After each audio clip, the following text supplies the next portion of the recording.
This conference will now be recorded. Shri గురుభ్యో నమః. అష్టావక్ర గీత 5వ ప్రకరణము ఆచార్యోక్త లయ చతుష్టయములో 4వ శ్లోకం. ఏంటండి 5వ ప్రకరణం పేరు? ఆచార్యుక్త లయ చతుష్కము. సారీ అండి, ద్వయ చతుష్కము. లయ చతుష్కము. లయ చతుష్కం. ఓకే. 7వ రోజు 30 సెప్టెంబర్ 2020. అష్టావక్ర గీత మొదలుపెట్టి 7 రోజులు అయిందా? అవును, 7వ రోజు అండి వేళ. ఓహో, అంతేనా? నమస్తే మేడం, అందరికీ నమస్కారం అండి.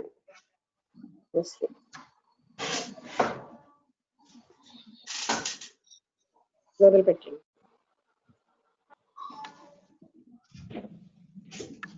నిన్న చదువుకున్న 3వ శ్లోకంలో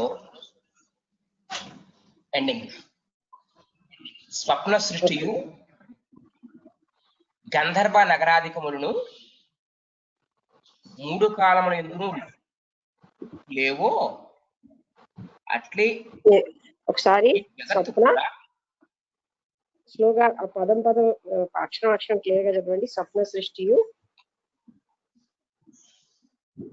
సృష్టియు గంధర్వ నగరాధికములను 3 కాలముల యందును లేవో అట్లే ఈ జగత్తు కూడా ఏ కాలమునందును లేదు. అవి ఈ ప్రకారముగు చింతనయే జగత్ లయమునకు హేతువు అగుచూ ఉన్నది. జగత్తు లయం అనేది మరొక్కసారి చెప్తాను. ఇక్కడ కారణం ఏంటవుతుంది?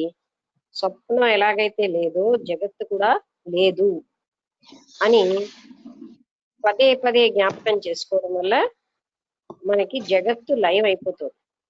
జగత్తు కేవలంగా మన ఆత్మలోంచే సృష్టించబడలేదు, భాసిల్లుతోంది. అటువంటిప్పుడు ఆ జగత్తు చిదాత్మలోంచే భాసిల్లుతోంది కనుక జగత్తు లేదు. స్వప్నం ఎలా లేదు, జగత్తు కూడా ఒక స్వప్నమే, అది కూడా అస్తిత్వం లేదు అని ఎప్పుడైతే మనం దాన్ని పూర్తిగా అదే జ్ఞానభావంతో చూస్తామో జగత్తు లయం అయిపోయినట్టే లెక్క.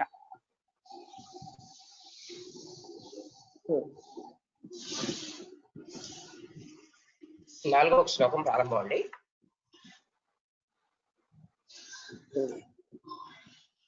సమ దుఃఖ సుఖ పూర్ణ ఆశా నైరాశ్యయో సమః సమజీవిత మృత్యు స్నన్నేవమేవ లయం వ్రజ.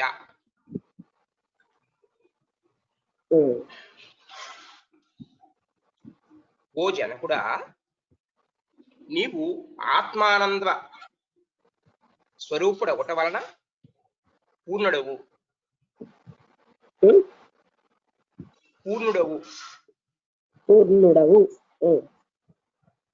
మీరు సాధారణంగా ఏం చేస్తారు? 2 ఇలా ద్విత్వాక్షరం వచ్చేసరికల్లా ఆ పక్క అక్షరం కూడా ఫాస్ట్ గా చదువుతున్నారు. అప్పుడు ఏంటవుతుందంటే క్లారిటీ అక్కడ పోతుంది.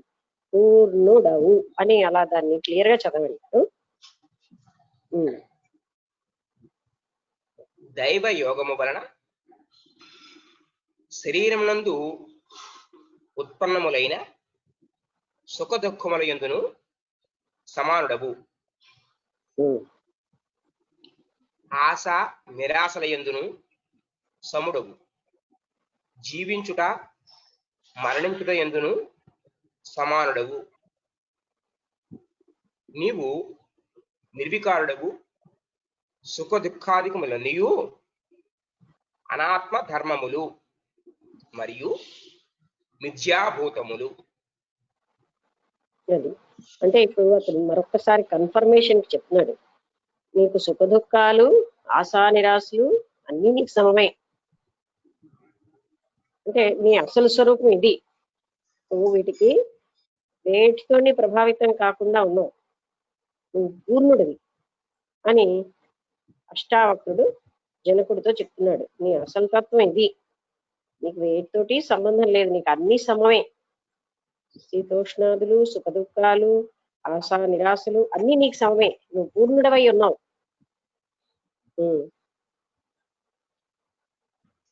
వీటికి కారణభూతముగు దేహాదికములు కూడా మిథ్యయే. ఇవి ఎందులో వస్తున్నాయో ఆ దేహము, ఇంద్రియాలు అవన్నీ కూడా మిథ్యే. జగత్ ఒక్కటే కాదు, ఇది కూడా మిథ్యే. ఉత్పత్తి కంటే పూర్వము ఎట్లు దేహాదికము లేదో అట్లే నాశానంతరము కూడా దేహము లేదు. కానీ మధ్యయందు మాత్రము ప్రతీతమగుచూ ఉన్నది. అంటే పుట్టడానికి ముందు దేహం లేదు, చనిపోయాక దేహం లేదు, కానీ ఈ మధ్యలో మాత్రం దేహంగా కనిపిస్తోంది. ఏ వస్తువు ఉత్పత్తి కంటే పూర్వము నాశానంతరము లేదో అది మధ్యయందు కూడా వాస్తవముగా లేదు. ఇక్కడ లాజిక్ ఏంటంటే, ఏ వస్తువు అయితే పుట్టడానికి ముందు లేదు,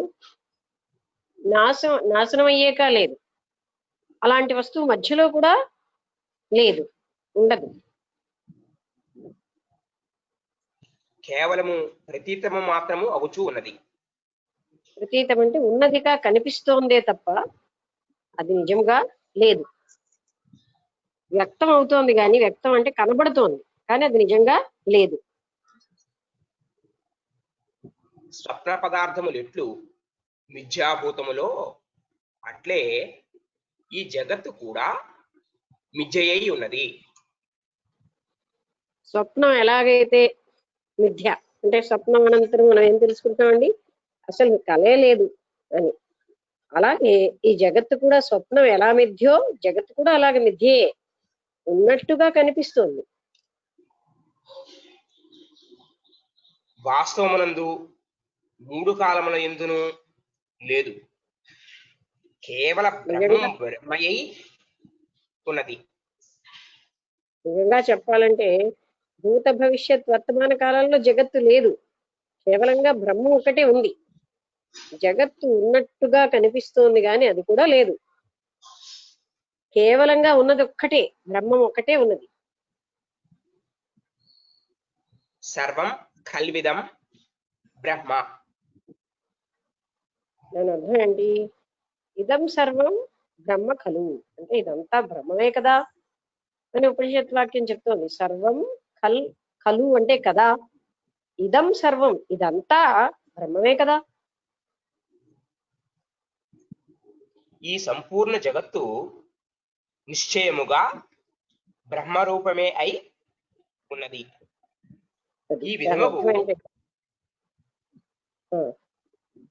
చింతనకే లయ చింతన అని పేరు.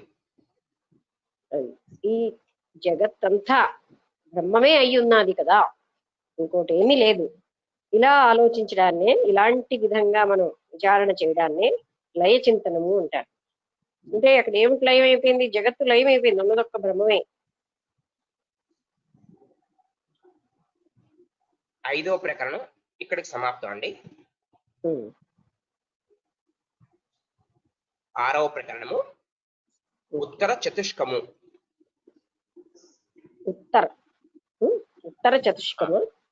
ఉత్తర చతుష్కము. ఈ విధముగా తనను పరీక్షించుటకు. లక్ష్మి, ఈ లయ ప్రకరణంలో ఏంటి జిస్ట్ ఏంటి అంటే, జిస్ట్ అన్నాను 4 శ్లోకాలు చదివినట్టున్నారు. ఈ 4 శ్లోకాలు లయ ఎక్కడెక్కడ ఎలా ఎలా ఉన్నది ఎగ్జాంపుల్స్ ఇచ్చారు అంటే చిన్న సమ్మరీ లాగా కావాలి నాకు. ఒకటేమో సాగరం అన్నారు, సాగరంలో అలలు ఒకటి అన్నారు.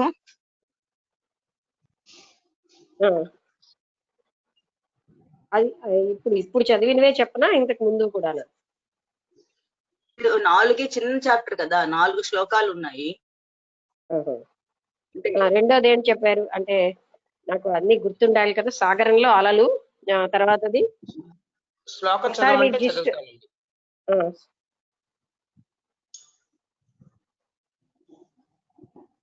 నమస్తే అండి. తాత్పర్యం ఉంటే చదివింది.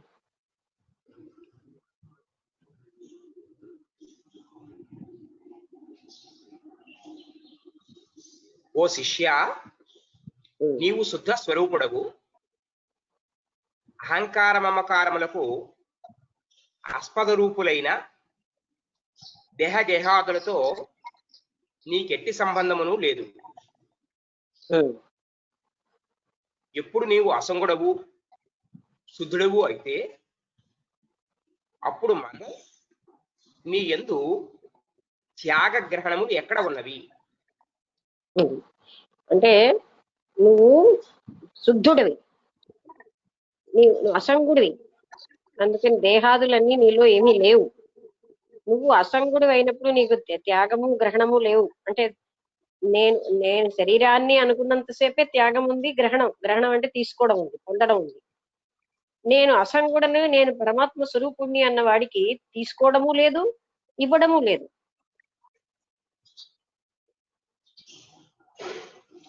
అంటే నేను పరబ్రహ్మని అనే అవేర్నెస్ వచ్చిన వాడికి, ఎవరికైతే నేను ఆ చిదాత్మని అన్నవాడికి, ఆయనకి త్యాగము లేదు, గ్రహణము లేదు, పూర్ణుడుగా అసంగుడుగా ఉన్నాడు ఆయన. ఇందువలన నీవు దేహాది సంఘాతమును లయపరిచి, అనగా నేను దేహమును లేక నాది ఈ దేహము అను ఈ ప్రకారముకు అహంకారమును దూరం అలరించి అది అంటే అది చాలు. అదే అంటే నువ్వు అలా ఉన్నావు గనక నువ్వు ఇవన్నీ నీ దేహాన్ని అన్న అహంకారాన్ని విడిచిపెట్టి దేహం నేను అనే భ్రాంతిని తీసేసి నువ్వు ముక్తుడుగా ఉండు అని మొదటి శ్లోకం చెప్తోంది. రెండవది, ఎట్లు సముద్రమునందు బుద్బుదములు తరంగములు ఉత్పన్నమై మరల సముద్రమునందే లయమగుచూ ఉన్నవో, సముద్రమున కంటే భిన్నములు కావో, అట్లే మనస్సంకల్పము వలన ఈ జగత్తు ఉత్పత్తి అగుచూ ఉన్నది. అంతే కదా. అంటే కేవలంగా మనస్సు సంకల్పం వల్లే జగత్తు ఉత్పత్తి అవుతుంది. అంటే దానికి సదృశ్యం ఏం చెప్పారంటే, సముద్రంలో ఉన్న అలలు, సముద్రంలో నీరు ఎలాగైతే వేరు కావో నువ్వు ఈ జగత్తు వేరు కావు. అంటే మొట్టమొదటి ఏం చెప్తున్నారు, దేహం అనేది కూడా భ్రాంతి మాత్రమే, నువ్వు ఉన్న స్థితిలో ఉన్నావు కనుక నీకు తీసుకోవడము ఇవ్వడము అనేది లేవు. అంటే ముందు దేహం యొక్క లయాన్ని చూపించారు, అంటే దేహం అన్నది లేనే లేదు సుమా అనేసి. రెండవది ఏం చెప్తున్నారు, నువ్వు ఎలా ఉన్నావు అంటే ఈ జగత్తు అంతా ఎలా ఉంది అంటే, అలలు ఎలా అయితే సముద్రంలో అలలకి, నీ అలలంటే కెరటాలకి సముద్రంలో ఉన్న నీరుకి ఎలా తేడా లేదు, ఈ జగత్తుకి నీకు ఏమీ తేడా లేదు. నువ్వు కేవలంగా ఆ చిన్మాత్ర స్వరూపుడవై ఉన్నావు. మూడవ శ్లోకానికి ప్రశ్న తాత్పర్యం రూపంలో ప్రశ్న, ప్రత్యక్ష ప్రమాణము వలన రజ్జువునందు సర్పాధికమునకును భేద ప్రతీతి కలుగుచూ ఉన్నది. ఏ వస్తువు ప్రత్యక్ష ప్రమాణమునకు విషయమో అది లయమును అందదు అని ఉన్నందున దానికి లయం ఎట్లు సాధ్యమగును?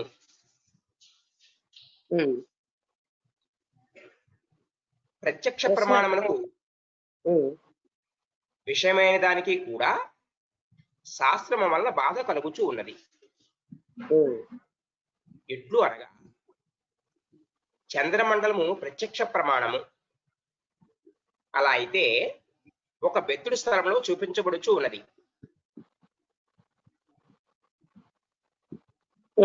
ఇప్పుడు ఇది ప్రత్యక్ష ప్రమాణం అంటే మనకు కనిపిస్తోంది కదా ప్రత్యక్షంగా, మరి అది లయం అని ఎలా అయిపోతుంది అంటే, అతను దానికి ఉదాహరణగా ఏం చెప్పారంటే, ఒక బెత్తడి స్థలాల్లో ఎన్నో వేల యోజనాలు ఉన్నటువంటి చంద్రమండలం మనకు కనిపిస్తుంది చిన్నదిగా. కానీ అది అసలు రియల్ గా అంత చిన్నది కాదు. అలాగే ఇది కేవలంగా ఆత్మలో వాసిల్లుతోంది కానీ ఇది రియల్ గా లేదు. అంటే కనిపిస్తున్నది లేదు అని ఎలా అంటాము అన్న దానికి ఉదాహరణగా చెప్పారు. అలాగే జగత్తుగా భాసిల్లుతోంది, అంటే కనిపిస్తోంది ఇది, కానీ ఇది నిజంగా చైతన్య స్వరూపమే తప్ప జగత్తుగా లేదు. తాడులో పాము అంటే భ్రాంతి మాత్రంలోనే పాముగా ఉంది, అలాగే భ్రాంతి మాత్రంగానే జగత్తుగా ఉంది, కానీ అక్కడ పాము లేదు, అలాగే జగత్తు లేదు.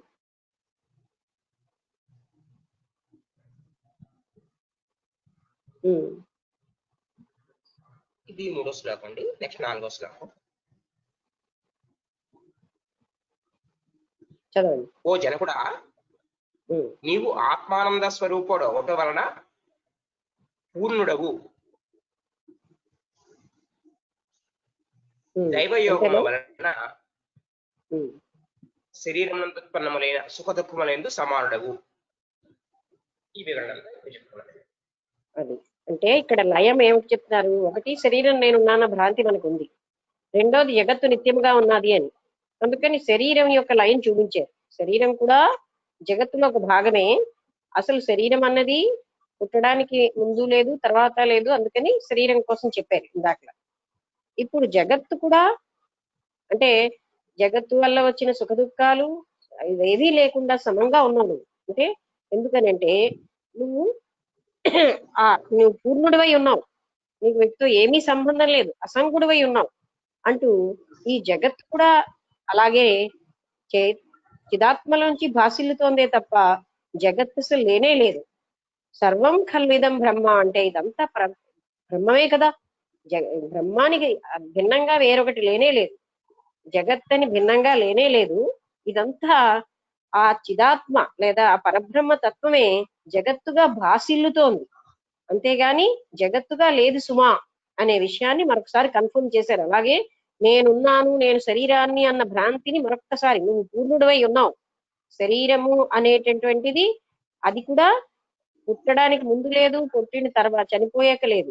ఏ వస్తువు అయితే, అంటే ప్రమాణంగా చెప్తున్నారు లాజికల్ గా కూడా, పుట్టడానికి ముందు లేక ఆ నాశనం అయ్యాక లేదు, అది మధ్యలో కూడా ఉండదు, ఉన్నదన్న భ్రాంతి మాత్రమే ఉంది కానీ అది లేదు అని మనకి క్లియర్ చేస్తున్నారు. అంటే శరీరం నేను ఉన్నాను అన్న దానికి ఇంతకు ముందు మనకి బాగా క్లియర్ అయింది త్రిపుర రహస్యంలో. మరొకసారి ఇక్కడ ఇది అష్టావక్ర గీతలో అది క్లియర్ గా చెప్తున్నారు. శరీరం అన్నది లేనే లేదు, కేవలంగా భ్రాంతి మాత్రమే. జగత్తు ఎలాగ భ్రాంతో శరీరము అంతే. అంటే భ్రాంతి మాత్రమే అనడంలో జగత్తు శరీరము మనకి కనబడుతోందంటే అది జగత్తులో భాగమే. జగత్తు ఎలాగైతే భాసిల్లుతోందో శరీరంగా భాసిల్లుతోంది. నేను చిదాత్మనై ఉన్నాను అని, నేను పూర్ణుడిని, నాకు సుఖ దుఃఖాలు మరి శీతోష్ణాదులు ఇవేవి నాకు లేవు, నేను అసంగుడిని, వీటితో నాకు సంబంధం లేదు, ఇవన్నీ శరీరానికే అని దాన్నే అసంగత్వం అంటాం. ఆ విధంగా పూర్ణత్వంతో ఉన్నాను నేను అని ఆ మరొక్కసారి నువ్వు పూర్ణుడివయ్యా అని ఆయన అసలు తత్వాన్ని జనకుడికి అష్టావక్రుడు చెప్తున్నాడు. ఈ జగత్తు కూడా లేదు, ఇది కేవలంగా ఉన్నట్టుగా కనిపిస్తోంది అని, జగత్తు లేదు, ఇది కేవలంగా ఆత్మతత్వమే అనే దాన్ని ఇక్కడ జగత్ లయము అని వాడారు. అంటే ఉన్నది అన్న జగత్తు లయం అయిపోయింది. సర్వం ఖల్విదం బ్రహ్మ అంటే ఇదంతా బ్రహ్మమే కదా, ఇంకా జగత్తే లేదు అన్న దానికి లయ ప్రకరణము అని పెట్టారు. ఓకేవా సరదా?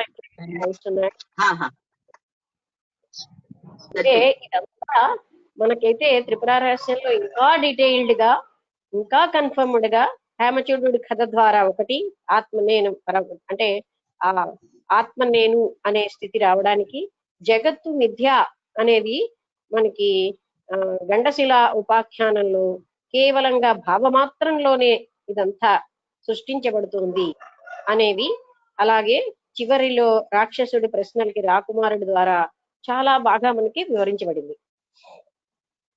ఓకే, ఇప్పుడు నువ్వు అడగడం వల్ల అందరికీ కూడా మరికొంచెం క్లారిటీ రావడానికి అవకాశం వచ్చింది. ఇంకెవరికైనా ఏదైనా సందేహం ఉంటే అడగొచ్చండి. ఇది చాలా ముఖ్యమైన విషయం, ఎందుకంటే దీని మీదే అంత ఆధారపడి ఉంటుంది. శరీరం లేదంటున్నారు అంటే అలాంటి ప్రశ్నలు అడగవచ్చా అడగకూడదా అని ఆలోచించకండి. మనకు అనిపిస్తున్నవన్నీ అందరికీ అనిపిస్తాయి. జగత్తు లేదంటున్నారు అని ఇవన్నీ చాలా ఎసెన్షియల్ థింగ్స్.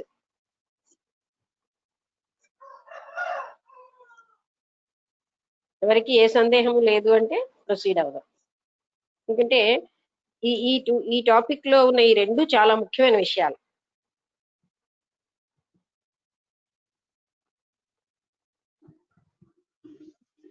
ఓకే. అందరూ సందేహరహితం అయిపోయారు.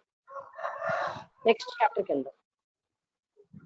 ఓకే, ఒక ఒక రిక్వెస్ట్ అండి, సీతాకుమారి గారు ఒకసారి మైక్ మ్యూట్ లో పెట్టుకోవాల్సిందిగా కోరుతున్నాను. ఆవిడేమైనా అడగాలనుకుంటున్నారేమో. చాలా సేపటి ఆన్ లో ఉండిపోయింది, ఆఫ్ చేయడం రాక అయి ఉంటుందేమో నా అభిప్రాయం. కానీ డిస్టర్బెన్స్ రావట్లేదులేండి.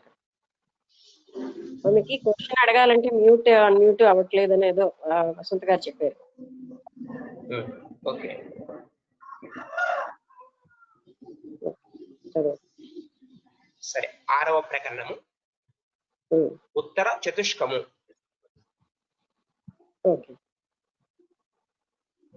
ఈ విధముగా తనను పరీక్షించుటకు గురువు లయయోగం ఉపదేశింపగా శిష్యుడు పూర్ణాత్ముడుగు వానికి లయాదులతో పని లేదని మనవి చేయుచు ఉన్నారు. ఇప్పుడు శిష్యుడైన జనకుడు చెప్తున్నాడు, పూర్ణ స్థితికి వచ్చిన వాడికి ఇంక లయం ఏముందండి. తాను పరబ్రహ్మ స్వరూపాన్ని, చిదాత్మ స్వరూపాన్ని అని పూర్తిగా తెలిసిపోయిన వ్యక్తికి ఇంకా జగత్ ఒకటి ఉంది, లయం చేసుకో, శరీరం ఒకటి ఉంది, లయం అని దాని లేదు అని మళ్ళీ చెప్పాల్సిన అవసరం లేదు అన్నట్టుగా ఇందులో జనకుడు వివరిస్తున్నాడు. అంటే ఎందుకంటే పూర్ణ స్థితికి వచ్చిన వాడికి ఇంకేమీ లేదు అక్కడ, భ్రాంతే లేదు కదా. భ్రాంతి ఎవరికి వస్తుంది? ఎవరైతే ఆ స్థితికి రాలేదో వాళ్ళకే భ్రాంతి. జగత్తు కేవలం భ్రాంతి మాత్రంగానే ఉంది, శరీరము అలాంటిదే. అందుకని పూర్ణ స్థితికి వచ్చిన వాడికి భ్రాంతితో పని ఏమిటి, అది ఇక్కడ మనం డిస్కస్ చేస్తాం. మొదటి శ్లోకం అండి. ఆకాశ వదనంతోహం ఘటవత్ ప్రాకృతం జగత్ ఇది జ్ఞానం తథైతస్య న త్యాగో న గ్రహో లయః.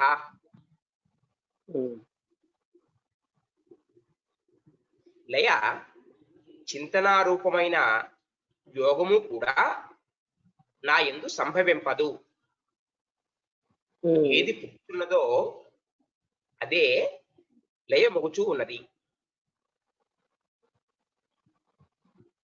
ఏ పదార్థములకు 3 కాలముల యందును ఉత్పత్తి లేదో దానికి లయము కూడా లేదు. అంతేనా? కొంచెం తర్వాత పెద్ద లైన్ ఉందండి, వరుసగా 4-5 లైన్లు ఒకటే పేర. అంటే అది అంటే ఇప్పుడు ఏంటంటే ఏదైతే పుడుతోందో అది వెంటనే లయం అయిపోతుంది. అంటే చింతనారూపమైనటువంటిది ఏది నాకు అవసరమే లేదు, నాకు అలాంటి భ్రాంతి లేదు కదా. అంటే ఆయన స్థితి ఏంటి? పూర్ణ స్థితిలో ఉన్న వాడికి ఎలా ఉంటుంది? భ్రాంతి అన్నది కలగదు. ఒకవేళ కలిగినా అది వెంటనే చింతనతో ఆయన ఆ స్థితిలోకి వచ్చేస్తూ ఉంటాడు. ఆత్మది ఇదంతా కేవలంగా చైతన్యమే, లేదా అంటే బ్రహ్మ పదార్థమే తప్ప వేరే ఏమి లేదు, ఇది బ్రహ్మ ఒక్కటే సత్యము అని ఎన్నో వేరుగా కనిపించిన దానిలో మళ్ళీ ఇప్పుడు ఇంకొక చిన్న ఉదాహరణ ఏంటంటే, మనకి తెర ఉందండి, సినిమా తెర. ఆ సినిమా తెర మీద ఎన్ని కనిపిస్తున్నా తెర మాత్రమే అని ఎలా అయితే మనకు తెలుస్తూ ఉంటుందో, జ్ఞానికి ఇది కేవలంగా చైతన్యమే. అందులో అన్ని భూతకాలం, భవిష్యత్ కాలం, వర్తమాన కాలం అన్ని వచ్చేస్తాయి ఆ తెరలో. ఎన్నో రకాలైనటువంటి సంఘటనలు జరిగిపోతాయి, దుఃఖాలు సుఖాలు అన్ని వస్తాయి, పెళ్లిళ్ళు అయిపోతూ ఉంటాయి, అందరూ చనిపోతూ ఉంటారు. కానీ అది కేవలంగా తెరే అని మనకు తెలిసిన తర్వాత ఎలాగైతే ఇవన్నీ నిత్యం కాదని తెలుస్తుందో, ఆ తెర అన్నది ఇక్కడ మనం ఏంటంటే ఇదంతా కూడా కేవలంగా చైతన్య స్వరూపమే. ఇవన్నీ ఇన్ని జరుగుతున్నా, ఆ పిల్లలు పుట్టారు, వాళ్ళు వచ్చారు, వీళ్ళు వచ్చారు, వాళ్ళందరూ ఇంత బాగా పరిపాలిస్తారు, ఇవన్నీ మనకి జరుగుతాయి ఈ ప్రపంచంలో. ఇవన్నీ కూడా తెర మీద డ్రామా లాగే జరుగుతున్నాయి, ఇవి నిత్యం కాదు అని గ్రహణం ఎవరికైతే ఉందో అతనే పూర్ణజ్ఞాని. అతనికి ఇంకా జగత్తు లయం అయిపోయింది గనక మళ్ళీ జగత్తు వేరేగా ఉంది అన్న స్థితి అతను భ్రాంతి చెందడు. అతన్నే మనం పూర్ణజ్ఞాని అంటున్నాం. ఓకే. ఎట్లు వంధ్యాపుత్రుడు, శశశృంగము ఈ మొదలగు వాటికి ఉత్పత్తి లయములు కూడా లేవో, అదే విధముగా ఈ జగత్తు ఉత్పన్నమై ఉండలేదు, ఇక కాబోదు, ఇప్పుడునూ లేదు. అంటే ఎప్పుడునూ లేదు. అక్కడ కాపండి పర్వాలేదు. అంటే ఆ, ఎవరికైతే అంటే వంధ్యాపుత్రుడు అంటే గుడ్రాలకి పుత్రుడే ఉండడు కదా, అది ఎంత అసత్యము. అలాగే కుందేటికి కొమ్మే ఉండదు, అది ఎంత అసత్యము. అలాగనే ఈ జగత్తు కూడా అసత్యమే. అవి అసలు లేనే లేవు, ఉన్నదన్నట్టు కనిపిస్తున్నాయి. ఎండమావిలో నీరు, అది ఎంత అసత్యము, జగత్తు అంత అసత్యమే. అటువంటప్పుడు అది పుట్టింది అన్న భ్రాంతి ఉండే ఉండదు ఎవరికి, ఉన్న స్థితికి వచ్చినటువంటి జ్ఞానికి. అటువంటప్పుడు జగత్తు యొక్క లయ చింతన ఎట్లు సాధ్యమగును? ఎప్పుడు అలాంటి చూడండి ఎంత బాగుందో. అటువంటి స్థితిలో ఉన్నవాడికి ఇంకా లయ చింతన చెయ్యవయ్యా అంటూ చెప్పామనుకోండి, అది ఎలా సాధ్యం అవుతుంది? లేనే లేదనేది ఒకటి స్థిరమైపోయిన వాడికి లయ చింతన ఎలా సాధ్యం? అది లయం అవ్వడం ఇంకెక్కడుంది? ఆల్రెడీ ఉన్నది ఒక్కటే అన్న స్థితికి వచ్చేసే. నాకు అలాంటి పూర్ణ స్థితికి వచ్చిన వారికి లయ చింతన ఎలా సంభవం? లయం అంటే జగత్తంతా ఆ పరబ్రహ్మలోనే ఉంది అన్న మళ్ళీ మళ్ళీ చింతన చేయడం అక్కడ అవసరం ఉండదు వాళ్ళకి, అసలు అక్కర్నే లేదు. ప్రశ్న: జగత్తునకు ఉత్పత్తియే లేనిచో అది ఎట్లు ప్రతీతమగుచూ ఉన్నది? అది ప్రశ్న. అదే మీరు అడుగుతారేమో అనుకున్నాను. అంటే జగత్తుకి ఉత్పత్తియే లేకపోతే అది ఎలా ప్రతీతంగా అంటే కనిపిస్తోంది అలాగా? దీనికి సమాధానము మాండుక్య కారికలో చెప్పిన దాన్ని చూద్దాము. ఏ పదార్థము ఉత్పత్తికి ముందుగాను నాశనమునకు అనంతరము కూడా లేదో అది వర్తమాన కాలమునందును లేదు. అయితే లేనిదయ్యే ఉన్నదాని వలె వర్తమాన కాలమునందు ప్రతీతి మగుచూ ఉన్నది. అంతేనా? ఇక్కడికి మళ్ళీ కొంచెం పెద్ద లైన్లు ఉన్నాయండి వరుసగా. అంటే మాండూక్య కారికం ప్రకారం చెప్తున్నారు. అంటే ఇక్కడ ఏంటి హేతువుగా ఇప్పుడు ఈ జ్ఞానం ఇన్ని రకాలుగా చెప్పడానికి మహామహా పండితోత్తములందరూ కూడా దీని మీద లాజికల్ గా తర్కం చేస్తారు కనుక ఇన్ని రకాలుగా చెప్తున్నారు. ఏదైతే అంటే ఉత్పత్తికి ముందు లేదు, నాశనం తర్వాత లేదు, అది మధ్యకాలంలో కూడా ఉండడానికి అవకాశం లేదు, అంటే వర్తమానంలో కూడా. అందువలన ఉన్నదన్న భ్రాంతి కలుగుతోంది కానీ అది లేదు. అంటే ఉత్పత్తికి ముందు జగత్తు లేదు, జగత్తు విలీనం అయిపోయాక జగత్తు లేదు. అంటే ఏ పదార్థం అయితే అది నాశించాక కూడా లేదు, అలాంటి పదార్థము మధ్యలో కూడా లేదు. అయితే ఉంది అనేటటువంటి భ్రాంతి కలుగుతోంది మనకి. అంటే ఇది చాలా పెద్ద విషయం, ఎందుకంటే కనిపిస్తోంది, అందుకే మన జీవితం అంతా ఇలా అవుతుంది. ఈ కనిపిస్తోంది కదా, లేదని ఎలాగా అన్న దగ్గరే అందరికీ డౌట్ వస్తూ ఉంటుంది. అంటే లేనిదే కనిపిస్తోంది. ఎలాగైతే గుడ్రాలకి పుత్రుడు ఉన్నాడని అనిపిస్తుందో, కుందేటికి కొమ్ము ఉన్నాదని అనిపిస్తోందో, జగత్ అలా అనిపిస్తోంది మనకి, కానీ ఇది నిజంగా లేదు, ఇది మిథ్య. అయితే ఎక్కడ మనం కన్ఫ్యూజ్ అవుతామంటే ఇంద్రియాల చోటి జగత్తుని మనం పొందుతున్నాము గనక మనకి ఎలా అలవాటైపోయింది, ఇంద్రియాలతో మనస్సుతో గ్రహించినదే సత్యం అని గ్రహించేస్తున్నాం.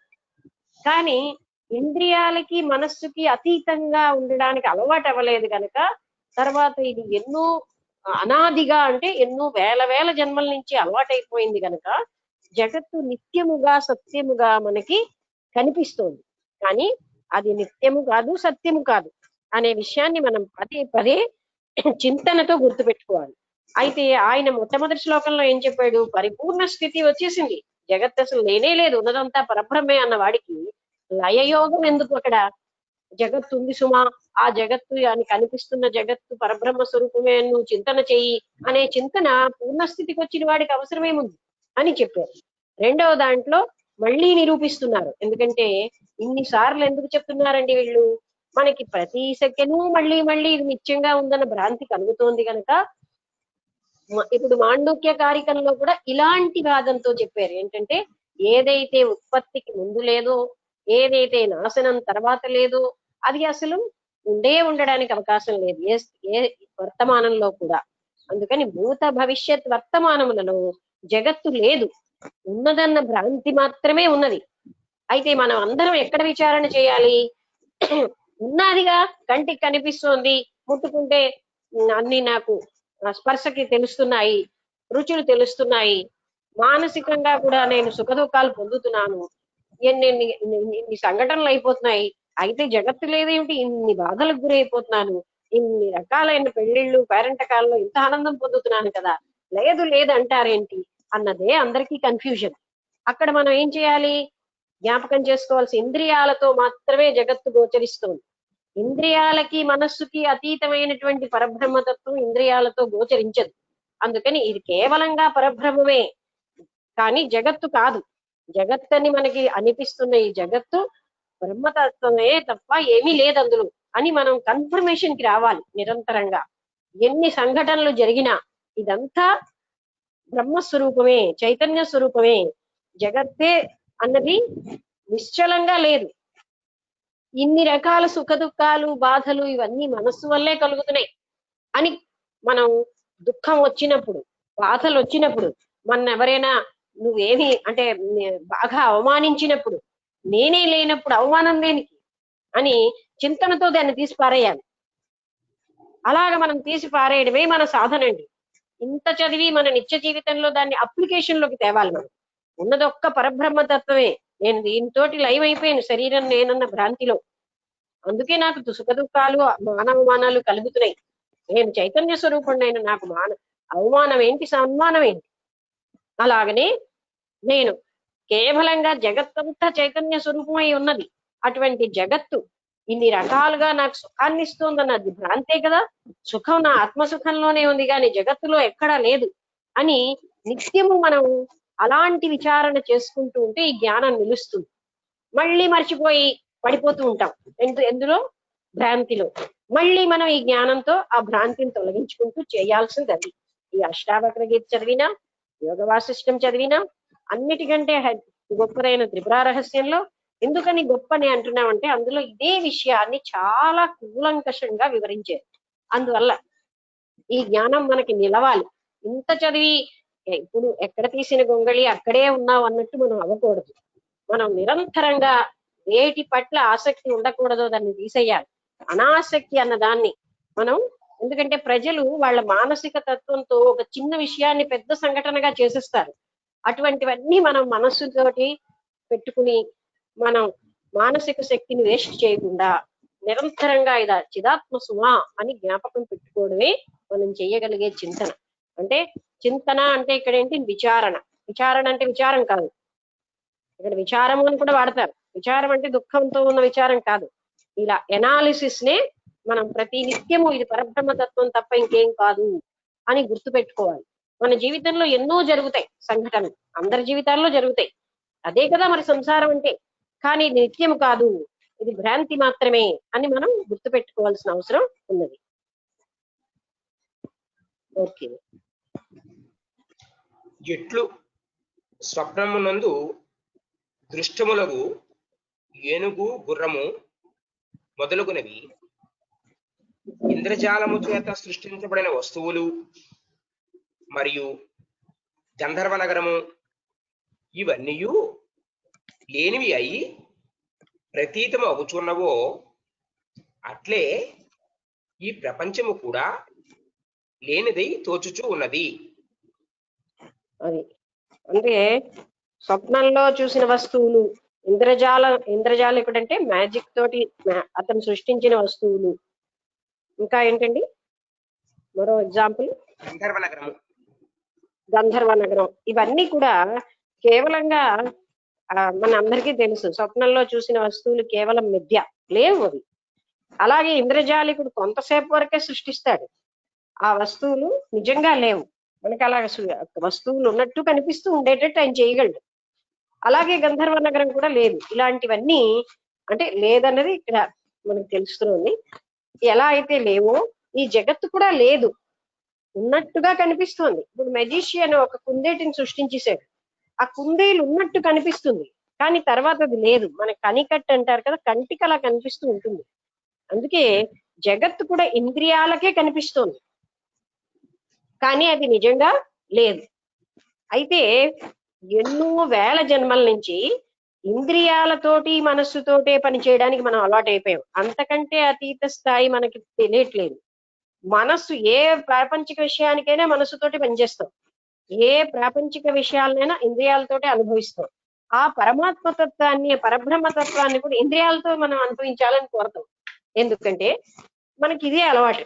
కానీ అది ఇంద్రియాతీతం, మనస్సుకు అతీతం, దాన్ని వర్ణించడానికి అతీతం అని దాన్ని వర్ణిస్తూనే ఉన్నారు కదా. అటువంటప్పుడు ఇంద్రియాతీతము, మనస్సుకు అతీతం అయిన దాన్ని మనం ఎలా వర్ణించగలమండి? మనస్సుతో ఎలా పట్టుకోగలం? అది మనం జ్ఞాపకం చేసుకోవాలి. నా ఇంద్రియాలకి, నా మనస్సుకి గోచరం కాదది, అయినా దాంతోటే ఉంది పరబ్రహ్మతత్వం అంతా. ఈ ప్రపంచం అంతా దాంతోటే ఉంది, జగత్తంతా అదే అయి ఉంది అని మనం తిరిగి తిరిగి విచారణ చేసుకోవాలి. జ్ఞానుల ఇటువంటి అనుభవం చేతనే కేవల అద్వైతానంద స్వరూప పరబ్రహ్మం ఒకటియే సత్యమైనదని, మరియు ఈ సమస్త ప్రపంచము ప్రతీత మాత్రమే గాని వాస్తవమునందు లేదనియు వేదాంత శాస్త్రముల ద్వారా తెలుసుకొనిచూ ఉన్నారు. అందుకని ఇది కేవలంగా ప్రతీతం అంటే ఉన్నట్టు కనిపిస్తోంది కానీ వాస్తవంగా లేదు. కేవలంగా ఇది పరబ్రహ్మ స్వరూపమే, చిదాత్మ స్వరూపమే ఉంది కానీ అది దానికి అస్సలు అస్తిత్వమే లేదని శాస్త్రం అన్నీ మనకి చెప్తున్నాయి. అందుకని ప్రతి నిత్యము మనం ఏం తెలుసుకోవాలి? ఇదంతా ఉన్నట్టు కనిపిస్తుంది, ఉన్నట్టు కనిపించినది. మళ్ళీ ఉన్నట్టు కనిపించడం ఏమిటండి? ఇది నాకు ముట్టుకుంటే కూడా కనిపిస్తుంది అంటే అది కూడా స్పర్శే కదా. ఆ విషయం మనం మర్చిపోతున్నాం. 5 ఇంద్రియాలతోటే జగత్తు మనకు కనిపిస్తుంది. ఆ పరబ్రహ్మతత్వం ఇంద్రియాలతోటి కనబట్టంలే, మనస్సుతో కనబట్టంలే. అందుకు మనం ఏమంటాం? ఏమిటో ఈ చైతన్యం లేనే లేదు, నాకేమీ లేనట్టే ఉంది అంటాం. దానికి కారణం మనమే. మనం ఇంద్రియాలతోటి మనస్సుతోటే కనుగోడానికి అలవాటు అయిపోయాం. దానికి అతీత స్థాయిలో ఉండడానికి ఎప్పుడూ అలవాటు అవ్వలేదు గనక మనం ఏంటంటే ప్రతి వస్తువు తెలుసుకోవాలంటే మనస్సునే పెడతాం. అవాంగ్మానస గోచరం అని దాన్ని వర్ణిస్తారు. వాక్కుతోటి వర్ణించలేము, మనస్సుతోటి దాన్ని పట్టుకోలేము. కానీ మన ప్రయత్నం ఎప్పుడు మనస్సుతో పట్టుకోవాలని గనకే మనం ఫెయిల్ అయిపోతున్నాం. ఆ విషయాన్ని మనం పదే పదే గుర్తు చేసుకోవాల్సింది ఏంటంటే ఇది అన్నిటికీ అతీతంగా పరబ్రహ్మ స్వరూపమై ఉంది, కానీ అది ఉన్నట్టుగా అంటే శాశ్వతంగా ఉన్నట్టుగా మనకి తోస్తోంది సుమా అని మనం ప్రతి నిత్యము జ్ఞాపకం చేసుకోవాలి.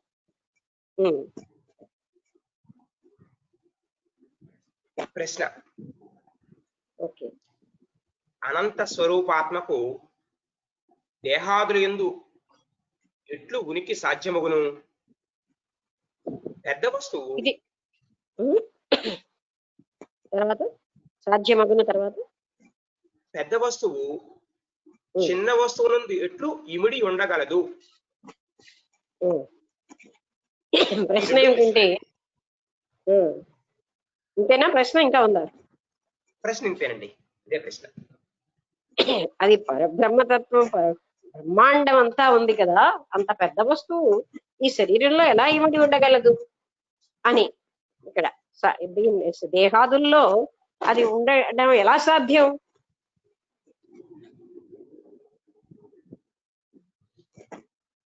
సమాధానం.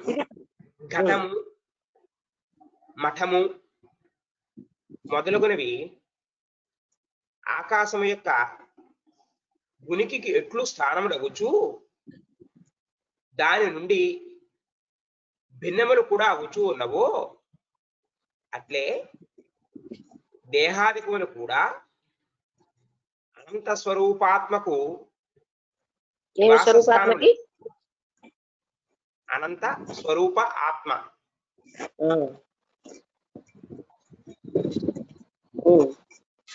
అనంత స్వరూపాత్మకు నివాస స్థానం అగుచూ దాని నుండి భిన్నములు కూడా అవుచూ ఉన్నవి. ఈ సాదృశ్యం ఇంకా ఉన్నారా? ఇంకా చెప్తున్నారు? అయిపోయిందా? ఇంకొక 4 లైన్లు ఉందండి. ఓకే, అయితే ఇక్కడికి ఇది బోధపరుస్తాను. ఇప్పుడు ఘటము మఠము అంటే ఏదో ఉన్నాయి. ఘటం అంటే ఏంటంటే కుండ. కుండలో ఆకాశం ఉంది, బయట కూడా ఆకాశం అంటే ఏంటంటే ఎంటీ స్పేస్. ఆ స్పేస్ కుండలోని ఉంది, బయట ఉంది. అయితే అంత బయట ఉన్న స్పేస్ కుండలో కూడా ఉంది కదా, ఇంత చిన్న కుండలో. ఆ కుండ వలన కుండలో ఉన్న స్పేస్ అని పేరు వచ్చింది తప్ప అది స్పేస్ మాత్రమే, అంటే ఎంటీ స్పేసే, శూన్యమే. బయట ఉన్నది లోపల ఉన్నది ఒకటే.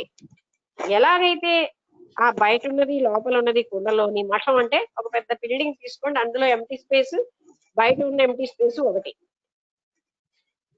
అది కేవలంగా కుండ ఉండడం బట్టి వేరుగా కనిపిస్తోంది, కానీ అది వేరు కాదు కదా. బయట ఉన్నటువంటి ఆ స్పేస్ తోటి లోపల ఉన్న స్పేస్ కి రెండు సరిసమానమే. కుండ ఒకటి కనబడుతోంది కనుక కుండలో స్పేస్ వేరుగా ఉంది అని కనబడుతోంది, కానీ రెండు ఒకటే. అలాగనే ఈ చిదాత్మ కూడా ఈ శరీరంలో ఉన్నా బయట ఉన్నా ఒక్కటే. అది అది శరీరం ఉంటి వేరుగా కనబడుతోంది, కానీ అది కేవలంగా బయట ఉన్న చిదాత్మతోటే సమానమైనది. వాస్తవమునందు ఈ జగత్తు మిథ్యాభూతముగు మాయాకార్యమొకటి వలన అదియు మిథ్యయే.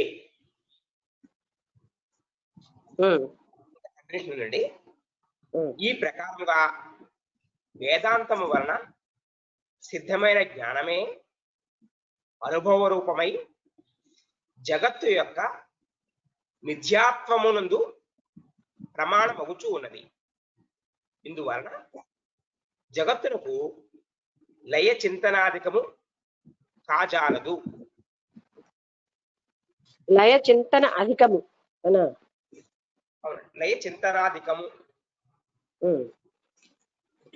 అంటే మళ్ళీ మళ్ళీ చెప్తున్నారు మన కోసమే. అంటే ఈ జగత్తు కేవలంగా అంటే ఉన్నది అన్న భ్రాంతి మాత్రమే ఉంది, కానీ లేనే లేదు. అంటే పూర్ణ జ్ఞాని మాత్రం లయ చింతనం ఏం లేదు, కానీ మామూలుగా ఉన్నటువంటి వారందరూ దీన్ని, అంటే జ్ఞానికి ఏముంది, పూర్తిగా ఇది పరబ్రహ్మ స్వరూపం అని కన్ఫర్మ్డ్ గా ఆయనకు అనుభూతి వచ్చేసింది. మళ్ళీ ఇదిగో చిన్నపిల్లల్లాగా నువ్వు ఆలు నేర్చుకో అంటూ ఎంఏ చదివిన వాడికి చెప్పక్కర్లే. అలాగా మనం ఈ ఆయనకి జగత్ ఒకటి ఉంది, అది లయం అయిపోవాలి, అది పరబ్రహ్మ స్వరూపమే, నీవు విచారణ చెయ్యి అని చెప్పాల్సిన అవసరం ఉండదు. ఆయనకు ఆల్రెడీ లయం అయిపోయింది.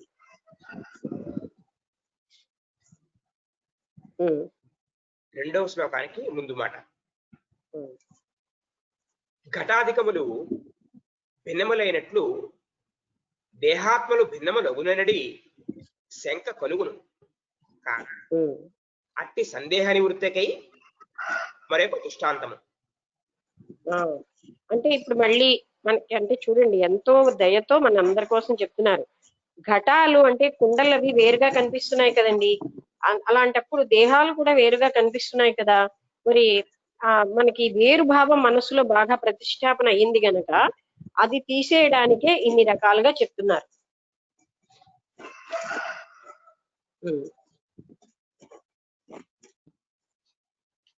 మహో దధిరివాహం స ప్రపంచో వీచి సన్నిభః ఇతి జ్ఞానం తథైతస్య న త్యాగో న గ్రహో లయః.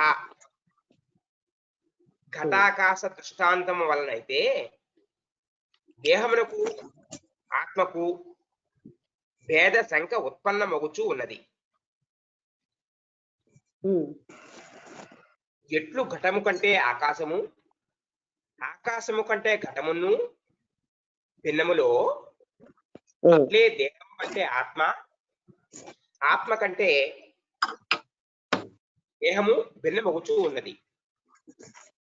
రెండిటికి భిన్నత్వం ఉన్నప్పుడే ద్వైత ప్రమాణమగును. అద్వైతాత్మకు ప్రమాణం లేదు కదా. ఇది క్వశ్చన్ మార్క్. క్వశ్చన్ ఏంటండి? ఘటం కంటే ఆకాశం వేరేగా ఉంది, అలాగే శరీరం కంటే ఆత్మ వేరేగా ఉంది. రెండు రెండుగా ఉన్నప్పుడు ఇవి భిన్నంగా లేవని ఎలాగంటాం? అంటే ఏంటండి క్వశ్చన్ లాస్ట్ లో చదవండి. రెండిటికి భిన్నత్వం ఉన్నప్పుడే ద్వైత ప్రమాణం అవును. అద్వైతాత్మకు ప్రమాణము లేదు కదా. అది అంటే శరీరం వేరేగా కనిపిస్తుంది, మరి ఆత్మ వేరేగా ఉంది కదా. అలా రెండుగా ఉన్న దానికి ఆత్మ అద్వైతంగా ఉంది, రెండు లేవంటున్నారే, దానికి ప్రమాణం కనబడదు కదా అని. అంటే రెండు కనిపిస్తున్నాయిగా.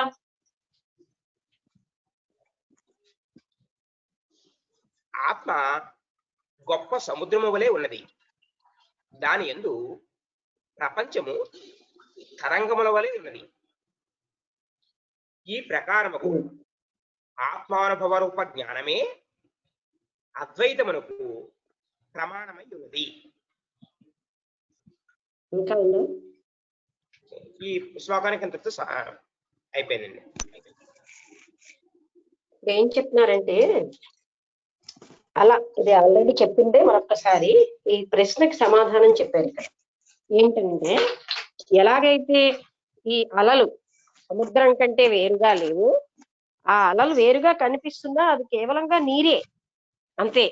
అలాగే ఇవన్నీ మనకి వేరుగా కనిపిస్తున్నా, శరీరము, ప్రపంచము, జగత్తు అని వేరుగా కనిపిస్తున్నా, ఇవి కేవలంగా చిన్మాత్ర అంటే చిదాత్మ కంటే వేరుగా లేవు. ఇవి చిదాత్మ స్వరూపాలే, భిన్నంగా కనిపిస్తాయి, కానీ ఉన్నది చిదాత్మేది అని చెప్తున్నారు. ఆ ఉదాహరణ చెప్పారు.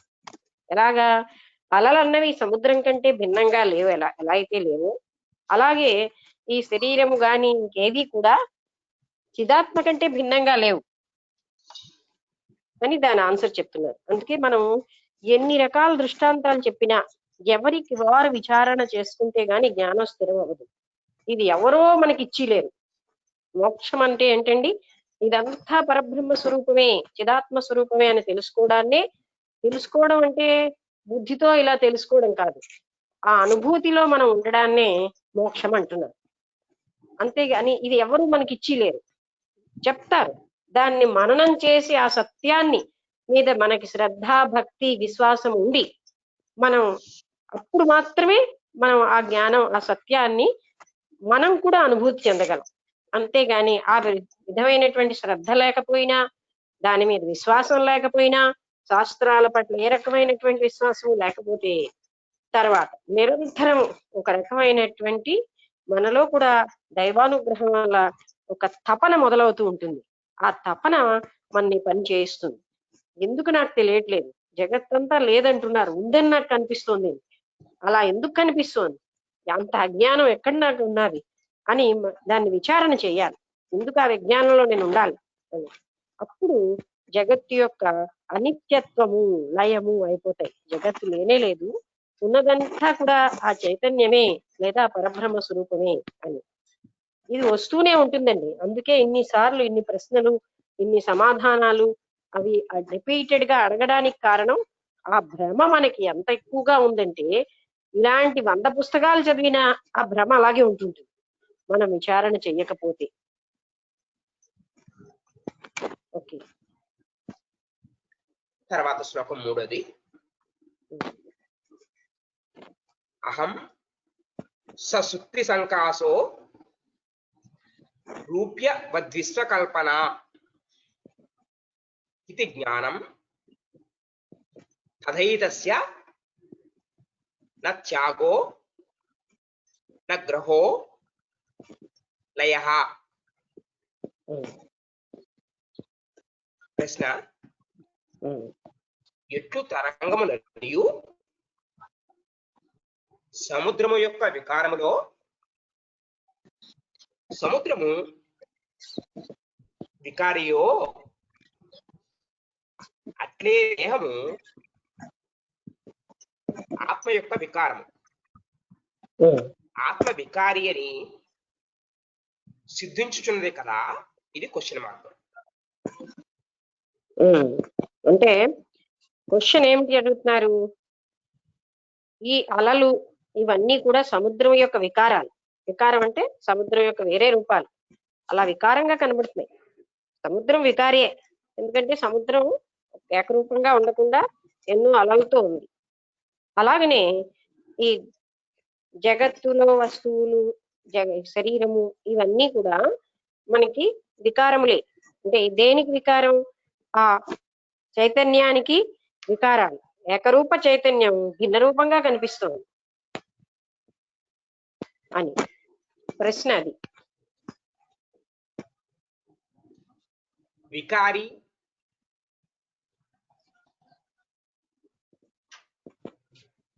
ఒక్క నిమిషం అండి.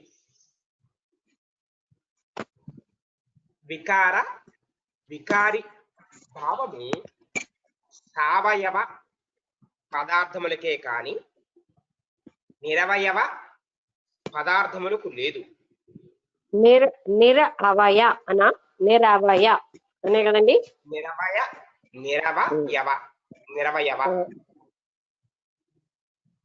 ఒక్కొక్క అక్షరం చదవండి. నిరయవ. నిరవయ అనా? నిరవయవ అదే కదా, అవయవ. నిహి ప్లస్ అవయవ. ఓకే. మాది ముందుదేమిటి? స్థావర. సావయవ. రవయవ. లక్ష్మి, ఇది సా అవయవ, అవయవాలతో కూడిన పదార్థాలు, అవయవాలతో కూడిన పదార్థాలు, లేని పదార్థాలు అని చెప్పడం. నిర్ అవయవ, సా అవయవ. Okay okay. ఇందువల్ల ఈ దృష్టాంతము సార్థం ఒకటి లేదు. కాన నేను దృష్టాంతము చెప్పుచున్నాను వినుము. ఒకసారి వివరిస్తారండి. అంటే కంటిన్యూ చేయండి. అంటే అదే అతను ఏమంటున్నాడంటే, కావాలంటే వాక్యానికి అర్థం చెప్తాను. సా అనే కదండి, అక్కడ స్థా లేదు కదా. సా అవయవ అంతేనా? అవునండి. అంటే అవయవాలతో కూడినది, అవయవాలు లేనిది అనే ఉదాహరణ అక్కడ చెప్పారు. ఇప్పుడు శరీరం అంటే అన్ని అవయవాలతో కూడి ఉంది, అది జలము ఏకరూపమైనది. ఈ దృష్టాంతము అలాంటి అవయవాలు లేని దానితోటి అవయవాలు ఉన్న దానితోటి తేడా ఉంది గనక దానికి కాదు. అవయవాలు లేని దానికి ఉన్న దృష్టాంతం అవయవాలు ఉన్న దానితోటి సరిగ్గా ఉండదు. అందువల్ల నీకు మరొక ఉదాహరణ చెప్తానని ఆయన చెప్తున్నారు. ఎట్లు సుక్తి సత్య రూపమై దాని యందు ప్రతీతముకు రచితము మిథ్యయో, అట్లు దేహాదిక సమస్త ప్రపంచమునకు అధిష్టానభూతుడనైన నేను సత్యస్వరూపుడను. అంతేనా? ఇప్పుడు సుక్తి అంటే ఏమిటండి? ముచ్చపు చిప్ప, లేదా అలాంటి ముచ్చపు చిప్ప దూరం నుంచి చూస్తే ఎలా కనబడుతుంది? అది వెండిలాగే కనిపిస్తుంది. కానీ వెండి సత్యము కాదు, కనబడే వెండి సత్యము కాదు. ముచ్చపు చిప్పే సత్యం. మనకు కనబడే ముచ్చపు చిప్పే నిజంగా ఉంది, కానీ వెండిలాగా కనబడుతోంది దూరం నుంచి. అది వెండిలాగా షైన్ అంటే ప్రకాశిస్తోంది. అలాగే ఈ జగత్తుకు ఆధారమైనటువంటి ఆ చైతన్యమే సత్యము, గాని జగత్తుగా ప్రకాశిస్తున్న ఇదంతా కూడా అసత్యమే. వెండి అక్కడ ఎలాగైతే అసత్యమో, జగత్తు ఇక్కడ మనకు అసత్యమే. దానికి ఆధారమైనటువంటి చైతన్యమే సత్యం, పరబ్రహ్మ తత్వమే సత్యం. జగత్తు సత్యం కాదు అంటూ ఈ ఎగ్జాంపుల్ ఇచ్చారు. అంటే మనకి ఇంతకు ముందు కూడా ఈ ఉదాహరణ వచ్చింది. అంటే అప్పుడు అవన్నీ ఏంటంటే వికారం చెందుతున్నది. అంటే ఆయన అడిగిన ప్రశ్న ఏంటి అడిగారు, నీరన్నది కెరటంగా మారింది అంతే కదా, అది నీరే వికారం చెందింది. మరి అలాంటప్పుడు ఈ ఈ వికారం చెందడం వల్ల ఇవన్నీ ఏర్పడ్డాయా అన్నట్టుగా అడిగారు. అంటే కాదు, ఇదే ఉన్నది మారిపోవడం వల్ల అయిపోయింది కాదు. అంటే ఇక్కడ ఆ టైప్ ఆఫ్ డౌట్ మనకు వస్తుంది. ఎప్పుడైతే సముద్రము అలలు అని చెప్పారో అప్పుడు ఏంటనిపిస్తుంది, అక్కడ మారింది రూపం. ఆ రూపం మారిందా ఇక్కడ అని ప్రశ్న. అంటే రూపం మారడం కాదు, అసలు లేనే లేదు కానీ కనిపిస్తోంది మనకి.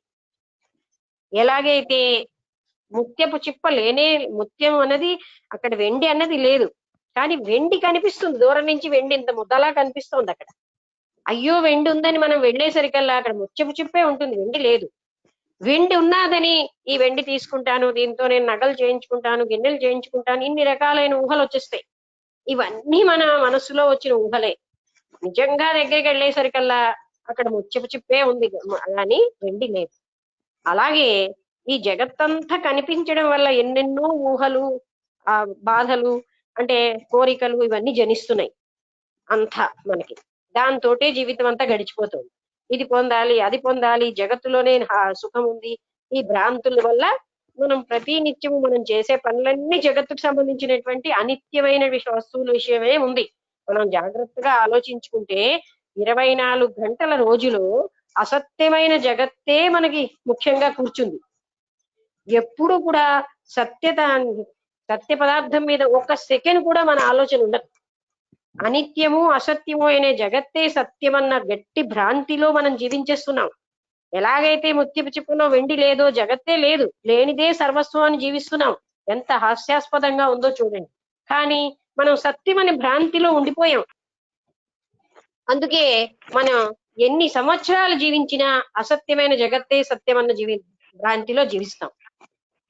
అది ఇక్కడ చెప్తున్నారు. అంటే అదేమి వికారం చెందడం కాదు, అది లేనే లేదు, ఉందని కనిపిస్తోంది అని అప్పుడు ఉదాహరణ మార్చారు. ముత్యపు చిప్పలో వెండి ఎలా లేదు అలాగనే జగత్తు లేదు, ఉంది అని కనిపిస్తోంది. ఎండమావి ఉదాహరణ కూడా దూరం నుంచి ఎడారిలో చూస్తే అక్కడ నీరు ఉన్నట్టు కనిపిస్తుంది, నిజంగా అక్కడికి వెళ్తే నీరే లేదు. అలాగే జగత్తు ఉన్నట్టు కనిపిస్తోంది కానీ జగత్తు లేదు, ఉన్నది ఒక్క చైతన్యమే, పరబ్రహ్మ స్వరూపమే ఉంది. ఈ ప్రపంచమంతయు శుక్తి యందు రచితము వలె నా యందు కల్పితమైనది కావున ద్వైతము వికారముల యందును సిద్ధము కాజాలదు. అది అందుకని ద్వైతమే లేదు ఇక్కడ, అక్కడ లేదు, వికారంలో కూడా ద్వైతం లేదు. ఒకటే పదార్థం రెండో పదార్థంగా మారింది కెరటంగా, అక్కడ కూడా ఉన్నది ఒకటే, ద్వైతమే లేదు అక్కడ. అందుకు అది ఉదాహరణ చెప్పారు. అంటే ఒకే జలం కెరటంగా ఎలా మారిందో ఒకే చైతన్యము ఇలా కనిపిస్తోందంటే అక్కడ వికారం అయింది కదా, అంటే దానికి వేరే రూపం వచ్చింది కనుక దానికి కెరటం అన్నారే. అయితే ఉన్న పదార్థానికి వేరే రూపమా అంటే కాదు, అసలు లేనే లేనిది ఉన్నట్టు కనిపిస్తోంది అంటూ ఉదాహరణ తీసుకుంటారు. అసలు లేని జగత్తు అస్తిత్వమే లేదు, దానికి ఉన్నట్టు కనిపించి దానికోసమే మనం ఇన్ని జన్మలు ఎత్తేస్తున్నాం. తర్వాత శ్లోకం 4. అహం వా సర్వభూతేషు సర్వభూతోన్యధోమయి ఇది జ్ఞానం తథైతస్య న త్యాగో న గ్రహో లయః. ప్రశ్న: శక్తి యందు రజిత దృష్టాంతము వల్ల కూడా ఆత్మకు పరిచ్ఛిన్నతా శంక కలుగుచూ ఉన్నది. ఎందుకు అనగా ఎట్లు శుక్తి పరిచ్ఛిన్నమును ఏకదేశవర్తి అయి ఉన్నదో అట్లే ఆత్మయు పరిచ్ఛిన్నమును ఏకదేశవర్తియును కావలసి వచ్చును కదా. ఇది క్వశ్చన్ అండి. ఏకదేశ వర్తియు. ఇక్కడ ఏకత్వం అంటే అక్కడ చూడండి ముత్యపు చిప్ప వేరేగా ఒకటి ఉంది, మనకి రజతంగా కనిపిస్తోంది. మరి ఇక్కడ అంటే కనబడడానికి ముత్యపు చిప్పగా అంటే ముత్యపు చిప్పే కానీ వెండిగా కనపస్తుంది, అంటే అది వేరేగా ఒకటి ఉంది కదా అక్కడ. మరి ఏకదేశ భక్తి అంటే ఏకత్వం అన్నది అక్కడ లేదు.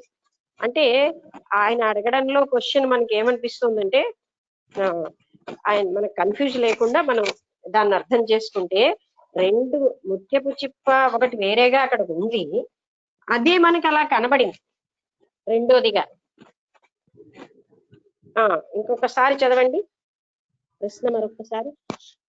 సుత్తి యందు రజిత దృష్టాంతము వల్ల కూడా ఆత్మకు పరిచ్ఛిన్నతా శంక కలుగుతూ ఉన్నది. పరిచ్ఛిన్నం అంటే చూడండి అదే, అంటే ముత్యపు తిప్ప వేరేగా ఉంది, ఒకటి వేరేగా ఉంది కదా అక్కడ, అంటే పరిచ్ఛిన్నం అయింది ఆత్మ. పరిచ్ఛిన్నం అంటే ముక్కలైంది. ముత్యపు చిప్పుగా ఒకటి ఉంది, ఇన్నాళ్ళు కనిపించేదిగా ఒకటి ఉంది అని ఆ ఆత్మ పరిచ్ఛిన్నంగా ఉన్నది అన్న పరిస్థితి అంటే అలా కనిపిస్తుంది కదా. పరిచ్ఛిన్నం అంటే ముక్కలవడం. ఎట్లు సుత్తి పరిచ్ఛిన్నమును ఏకదేశవత్తి అయిని ఉన్నదో అట్లే ఆత్మయు పరిచ్ఛిన్నమును ఏకదేశవత్తియు కావలసి వచ్చును కదా. దీనికి సమాధానం అండి, నేనే సకల భూతముల యందును వ్యాపకత రూపము. ఫస్ట్ వర్డ్ ఏంటి? నేనే. నేనేదా? ఓకే.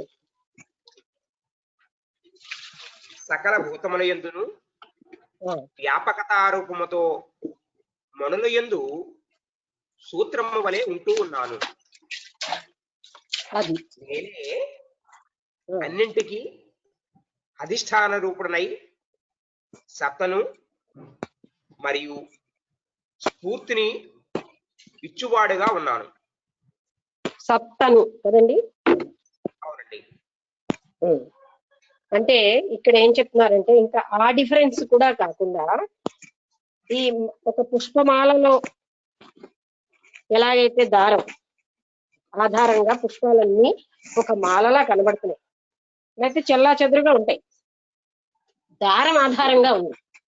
అలాగే ఈ మొత్తం అంతటికి ఆధారంగా నేనే ఉన్నాను, నాకంటే భిన్నంగా ఏదీ లేదు.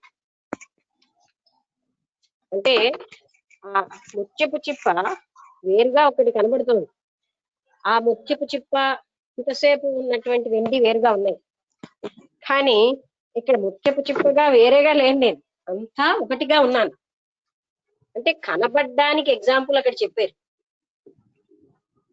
జగత్తుగా కనిపిస్తోంది కానీ జగత్తు లేదు.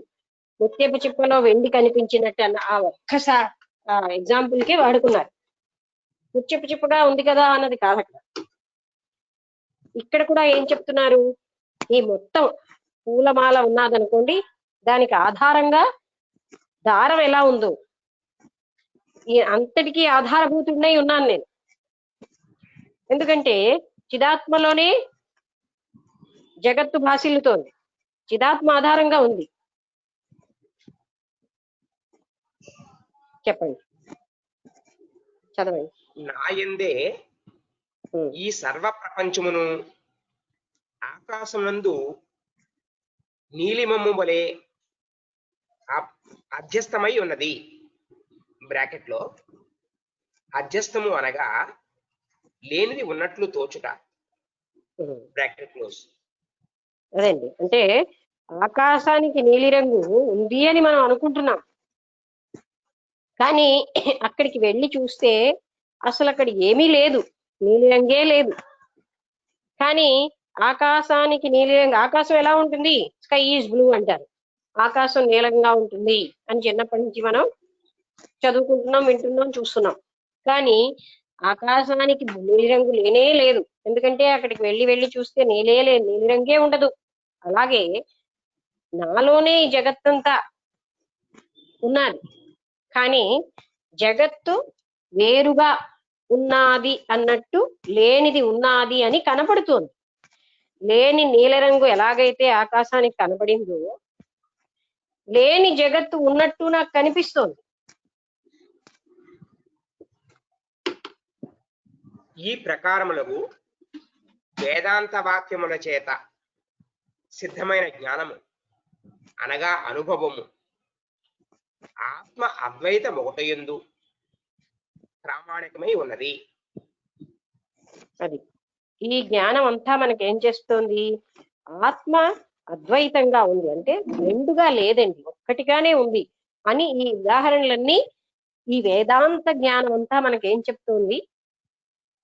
మనం ఎందుకంటే వేదాంత జ్ఞానం సత్యాన్ని చెప్తుంది కనుక అటు వెళ్ళడానికి ఇష్టపడరు మామూలుగా మనుషులు, భ్రాంతిలో ఉండడానికే ఇష్టపడుతున్నారు.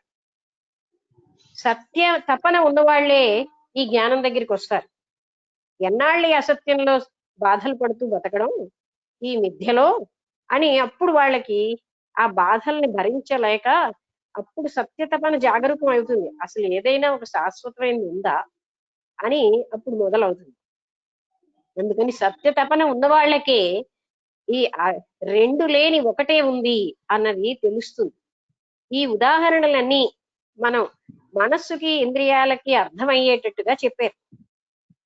ఎందుకంటే ఆ అనంతమైన దాన్ని చెప్పడానికి చాలా కష్టమే, కానీ మనకి బోధపరిచారు ఈ ఉదాహరణలన్నిటితో.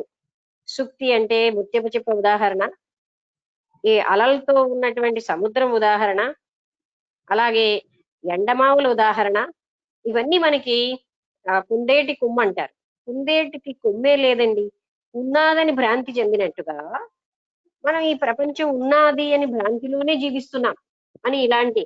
అలాగే వంజురాలు అయినటువంటి స్త్రీకి పుత్రుడు ఎలాగైతే లేడు, జగత్తు లేదు సుమా అని రిపీటెడ్ గా మనకి చెప్తున్నారు. లేదు లేదు అని సత్యం చెప్తూ ఉంటే ఉన్నది ఉన్నది అని అసత్య భ్రాంతిలో మనం జీవించేస్తూ ఉంటున్నాం. ఆ భ్రాంతిని పోగొట్టడం ఎంతో కష్టతరం. ఎందుకంటే అది ఎన్నో అనాది అంటే చాలా సమయాలు ఎప్పటి నుంచో వచ్చేసిందండి ఆ భ్రాంతి. ఆ భ్రాంతిని పోగొట్టుకోవడానికి ఈ జ్ఞానము, ఈ ఉదాహరణలు మన విచారణకి సహాయం చేస్తాయి. విచారణ చేయకపోతే ఎంత విన్నా మనకి ఆ అసత్యమే సత్యమని గోచరిస్తుంది, సత్య జ్ఞానం కలగదు. అది ఇక్కడ మనకి బోధపరిచారు. నేనే ఉన్నప్పుడు ఇక నా యందు త్యాగము, గ్రహణము, లయ, చింతనాధికము కూడా ఉండజాలదు. నేనే ఉన్నాను, ఆ చిదాత్మనై నేను ఉన్నాను. నాకు త్యాగం ఏమిటి, గ్రహణం ఏమిటి, నేను పొందాల్సిందేమిటి? సమస్తము చిదాత్మై ఉంది, నేనే చిదాత్మనై ఉన్నాను. నాకు పొందడానికి ఏముంది? నేను మహారాజునై ఉన్నానండి, ఉదాహరణగా చెప్తున్నాను. నేనే మహారాజుని అయినప్పుడు సర్వస్వం నావే, ఇంకా నాకు ఏం పొందడానికి ఏమీ లేదు. ఇంకా మహారాజుకి వేరే బయట వస్తువులు అలా కాదు తీసుకోకండి. ఒక మహారాజుకి సర్వస్వము తన చేతుల్లో ఉంటాయి. అలాగే తానే చిదాత్మ అయిపోయిన వాడికి త్యాగమేముంది, గ్రహణమేముంది, పొందేదేమిటి, వదిలేదేమిటి? అలాగే ఆయనకి జగత్తు లయం చేయడమేముంది, సంఘమేముంది ఆయనకి? తాను చిదాత్మనైన వాడికి ఇంకేముందండి? ఆయన ధ్యానం చేయడమే ఉంది, విచారణ చేయడమే ఉంది. ఆయన దేనికోసం ధ్యానం చేయాలి, దేనికోసం విచారణ చేయాలి? అదేదో అది అతను పొంది ఉన్నాడు, ఆయనకి విచారణ ఎక్కడ? అది మనకి ఇక్కడ చెప్తున్నారు. ఆ స్థితిలో ఉన్న వ్యక్తికి త్యాగము లేదు, గ్రహణం పొందడము లేదు. ఆ స్థితిలో ఉన్న వ్యక్తికి విచారణ లేదు, లయం అవడము లేదు. అది సమస్తము తానై ఉన్నాడు. నేనే అదై ఉన్నాను కదా, నాకు ఇవన్నీ అవసరమా? ఓకే, 6వ ప్రకరణం ఇక్కడతో పూర్తయిందండి. అంటే ఇక్కడ మీకు పాయింట్ అర్థమైంది కదా. నేనే చిదాత్మ స్వరూపుడనైనా ఉన్నప్పుడు నాకు సాధనలు ఏంటి అవసరం? నేను ధ్యానం ఎందుకు చేయాలి? నాకు విచారణయో అవసరం, జగత్తు లీనం చేసుకోవడం ఎందుకు అవసరం? ఆల్రెడీ అది లీనమైపోయే ఉంది, మళ్ళీ నాకు జగత్తు వేరుగా ఉంది లీనం చేసుకో, ఇవన్నీ నాకు అవసరమా? నేను చిదాత్మనై ఉన్నాను అని ఇందులో మనకి చెప్తున్నారు. అటువంటి పూర్ణ స్థితికి వచ్చిన వాడికి ఏమీ అవసరం ఉండదు. ఆయన దగ్గరికి వెళ్ళి నువ్వు కొంచెం సాధన చెయ్యాలయ్యా అని ఒక అజ్ఞాని చెప్పాడు అనుకోండి, అవి అవసరమా ఆయనకి? ఆయన పూర్ణ స్థితిలో ఉన్నాడు, ఆయనకి ఏ భ్రాంతి లేకుండా ఉన్నాడు. భ్రాంతి ఉన్న వాడినే అజ్ఞాని అంటాం. భ్రాంతి ఉంటే కదా భ్రాంతి పోగొట్టుకోవడం, భ్రాంతే లేదు ఆయనకి. ఓకే, ఈ ప్రకరణం అంతా అది చెప్తుంది. 7వ ప్రకరణము అనుభవ పంచకము. అనుభవ పంచకం. ఓకే. 5వ ప్రకరణమునందు చెప్పినట్లు లయయోగము లేని ఎడల సంసార విక్షేపము తప్పదు అను శంక రాగా, లయము లేకునను లోపము లేదని శిష్యుడు తన అనుభవమును చెప్పుచూ ఉన్నాడు. అది ఇప్పుడు జనకుడు చెప్పాడు అనమాట. ఇదంతా లయమే లేదు, అయినా కూడా నాకు సంసార విక్షేపం అంటే సంసారం వేరేగా ఉందన్న భ్రాంతి లేదు అని ఆయన కన్ఫర్మ్డ్ గా గురువు గారికి చెప్పాడు. ఎందుకంటే తను పూర్ణ స్థితిలో ఉన్నాను అన్నట్టుగా తెలియజేశాడు.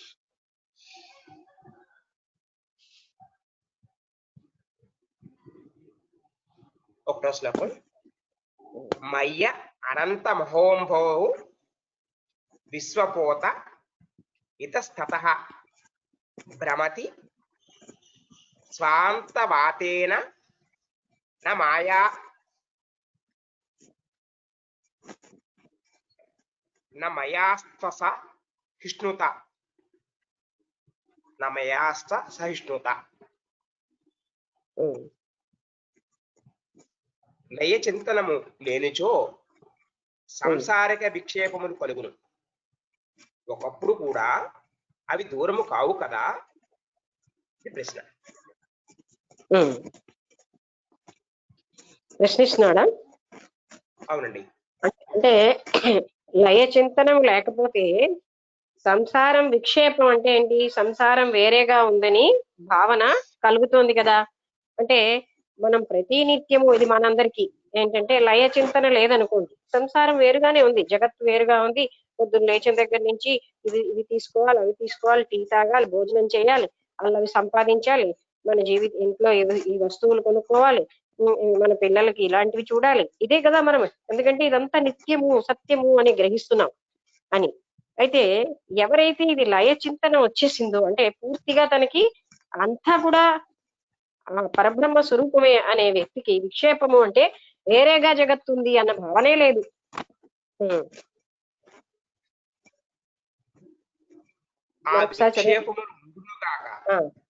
ఆ విక్షేపము వాటి నుండి నాకేమి హాని?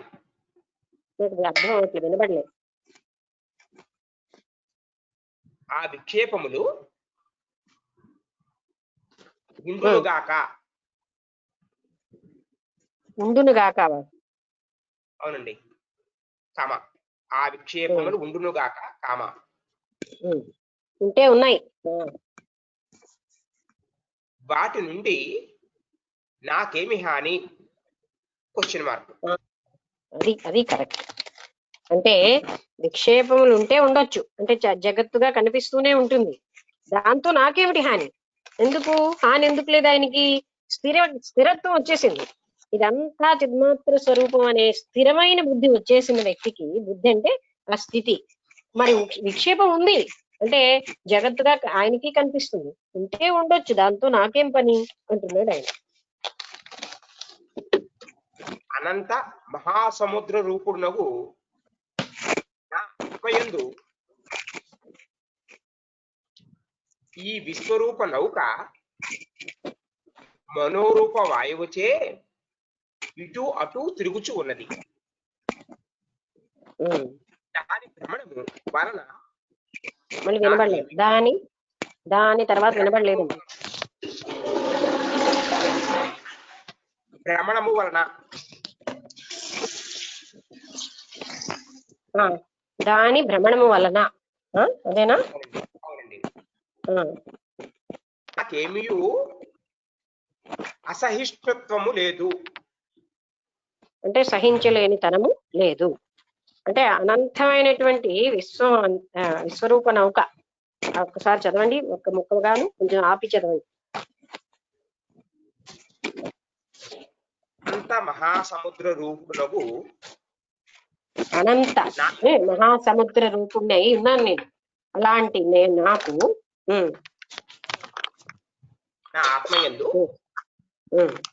ఈ విశ్వరూప నౌక మనోరూప వాయువుచే ఇక్కడ ఒక్కసారి ఆగండి. దీన్ని ఏం పోల్చారండి? విశ్వరూప నౌక అంటే ఈ దేహం మనోరూప వాయువుతో ఇటు అటు కదులుతోంది. నౌక వాయువు వల్ల కదులుతూ ఉంటుంది కదా,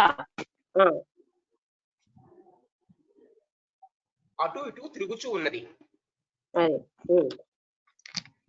దాని భ్రమణము వలన నాకేమీ అసహిష్ణుత్వము లేదు. అది ఇటు అటు కదులుతోంది అంటే దాని కదలిక వల్ల నాకేమీ కూడా సహించలేని స్థితి ఏమీ లేదు. అసహిష్ణుత్వము అంటే సహించలేని స్థితి. అనగా నేనేమీ క్షుభితుడను మళ్ళీ వినబడలేదు. నేనేమీ కాలేదు, క్షుభితుడను కాలేదు. ఏంటండి క్షుభితుడా? శోభచిత్రం అవునండి. తాకి రావా కరారావుడా? కాకెంత క్షావత్తు కొమ్ము. క్షుభితుడా? కాకింద క్షావొత్తా? కొమ్ము. శోభ లేనివాడు. అర్థమైంది ఇప్పుడు. అదే క్షుభితుడు అంటే శోభ లేనివాడు అని అర్థమైంది. అయితే ఆయన ఏమంటున్నాడంటే ఈ విశ్వరూప నౌక మనోరూపమైనటువంటి వాయువుతో ఇటు అటు కదులుతూ ఉంది. అలా కదులుతూ మాత్రం నాకేమి క్షోభ, నాకేమి బాధ కదలనిండి. అంటే ఇక్కడ అర్థం ఏంటి? మనకి ఎప్పుడు మనస్సు కదులుతూ ఉంటే మనస్సుతో పాటు మనం కూడా అన్ని ఇటు అటు వెళ్ళిపోతూ ఉంటున్నాం. కానీ అది కదులుతూ ఉంటుంది. ఇది విశ్వరూప నౌక, ఈ శరీరం. అది కదులునా దాంతో నాకేమి సంబంధం, నాకేమి బాధ కలుగుతోంది? నాకే బాధ లేదు. ఎందుకంటే నేను పూర్ణ స్థితిలో చైతన్య మాత్రుడిగా ఉన్నాను. ఈ నౌక కదులుతోంది, కదలని అని దాంతో నాకేమీ కూడా బాధ కలగటం లేదు. సముద్రమునందు జంఝామారుతము చేత ఇటు అటు కొట్టుకొనుచు ఉన్న నౌక సముద్రము నెట్లు క్షుభితము చేయజాలదో అట్లే మనోరూప వాయువుచే అటు ఇటు భ్రమించుచూ ఉన్న విశ్వరూప నౌక కూడా సముద్ర రూప ఆత్మను సంక్షోభ పెట్టజాలదు. అంటే సముద్రంలో నౌక ఎటు అటు కదులుతూనే ఉంటుంది వాయువు వల్ల. అది సముద్రాన్ని ఏ రకమైన ప్రభావితం చెయ్యలేదు. సముద్రానికి దానివల్ల ఏ క్షోభ రాలేదు, ఏ బాధ రాలేదు. అలాగే అనంత చైతన్య స్వరూపుణ్ణైన నాకు ఈ విశ్వరూప నౌక అయిన ఈ శరీరం ఆ వాయువు అనేటటువంటి మనస్సుతో ఇటు అటు కదులుతూ ఉన్నా నాకు ఏ రకమైన క్షోభ రావట్లేదు, ఏ బాధ నాకు రావట్లేదు. సముద్రానికి ఎలా క్షోభ రాలేదో అనంత చైతన్య స్వరూపుణ్ణైన నాకు ఏ బాధ రావటం లేదు. ఆ మనస్సు యొక్క కదలికల వల్ల, శరీరంలో ఉన్న మనస్సు కదలికల వల్ల శరీరం కదులుతున్నా నాకు శోభ ఏమీ రాలేదు, అంటే బాధ ఏమీ కలగలేదు. ఇది ఎవరికైనా అర్థం కాకపోతే అడగండి.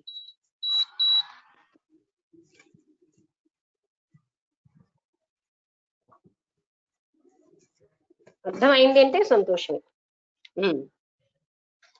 నౌక కదలడం వల్ల సముద్రంలో ఎలా బాధ రాలేదు సముద్రానికి, ఈ శరీరం అనే నౌక మనస్సు వల్ల కదలికలు చెందుతున్నా నాకేమీ దాంతో క్షోభ రాలేదు అని చెప్తున్నాడు. ఎందుకంటే తాను పూర్ణ స్థితిలో ఉన్నాడు కనుక.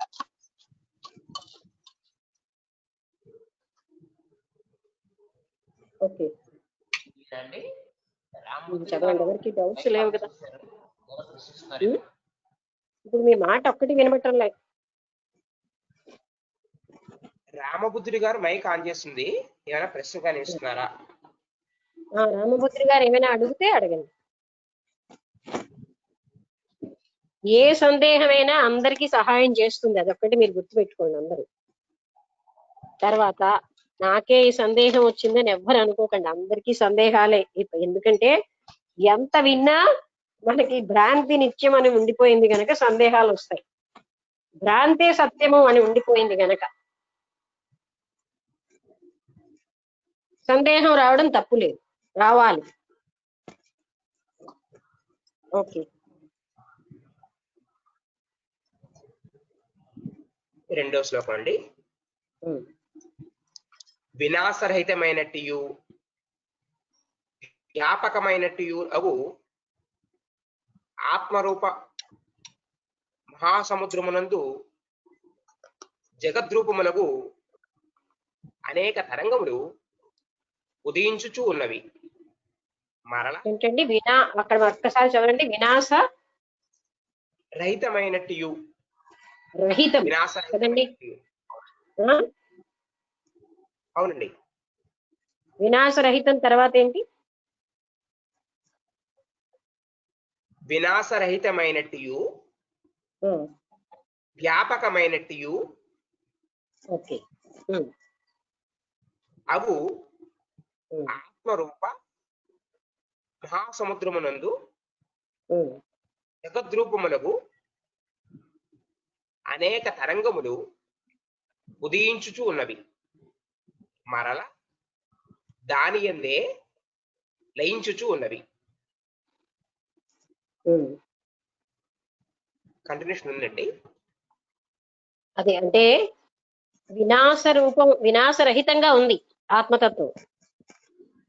అటువంటి వినాశరహితమైనటువంటి ఈ తత్వంలో ఎన్నో తరంగాలు, అంటే ఎలా సముద్రంలో వస్తున్నాయో అలాగ మనకి మన జీవితం అంతా తరంగాలే, సముద్రంలో తరంగాల. అల్లక్కడ అది పొందాలి, ఇక్కడ ఇది పొందాలి, ఈ పని చేయాలి, ఆ పని దానికని చేయాలి, వీళ్ళని ఇలా చేయాలి, వాళ్ళని అలాగ పొందాలి, ఇలాంటి ప్రయత్నాలే మన జీవితం. ఇవన్నీ తరంగాలతో పోల్చారు. అవన్నీ అందులోంచి ఉత్పత్తి అయి అందులోనే లయం అయిపోతున్నాయి. ఆ చైతన్యమే, ఆ పరబ్రహ్మ స్వరూపంలోనే.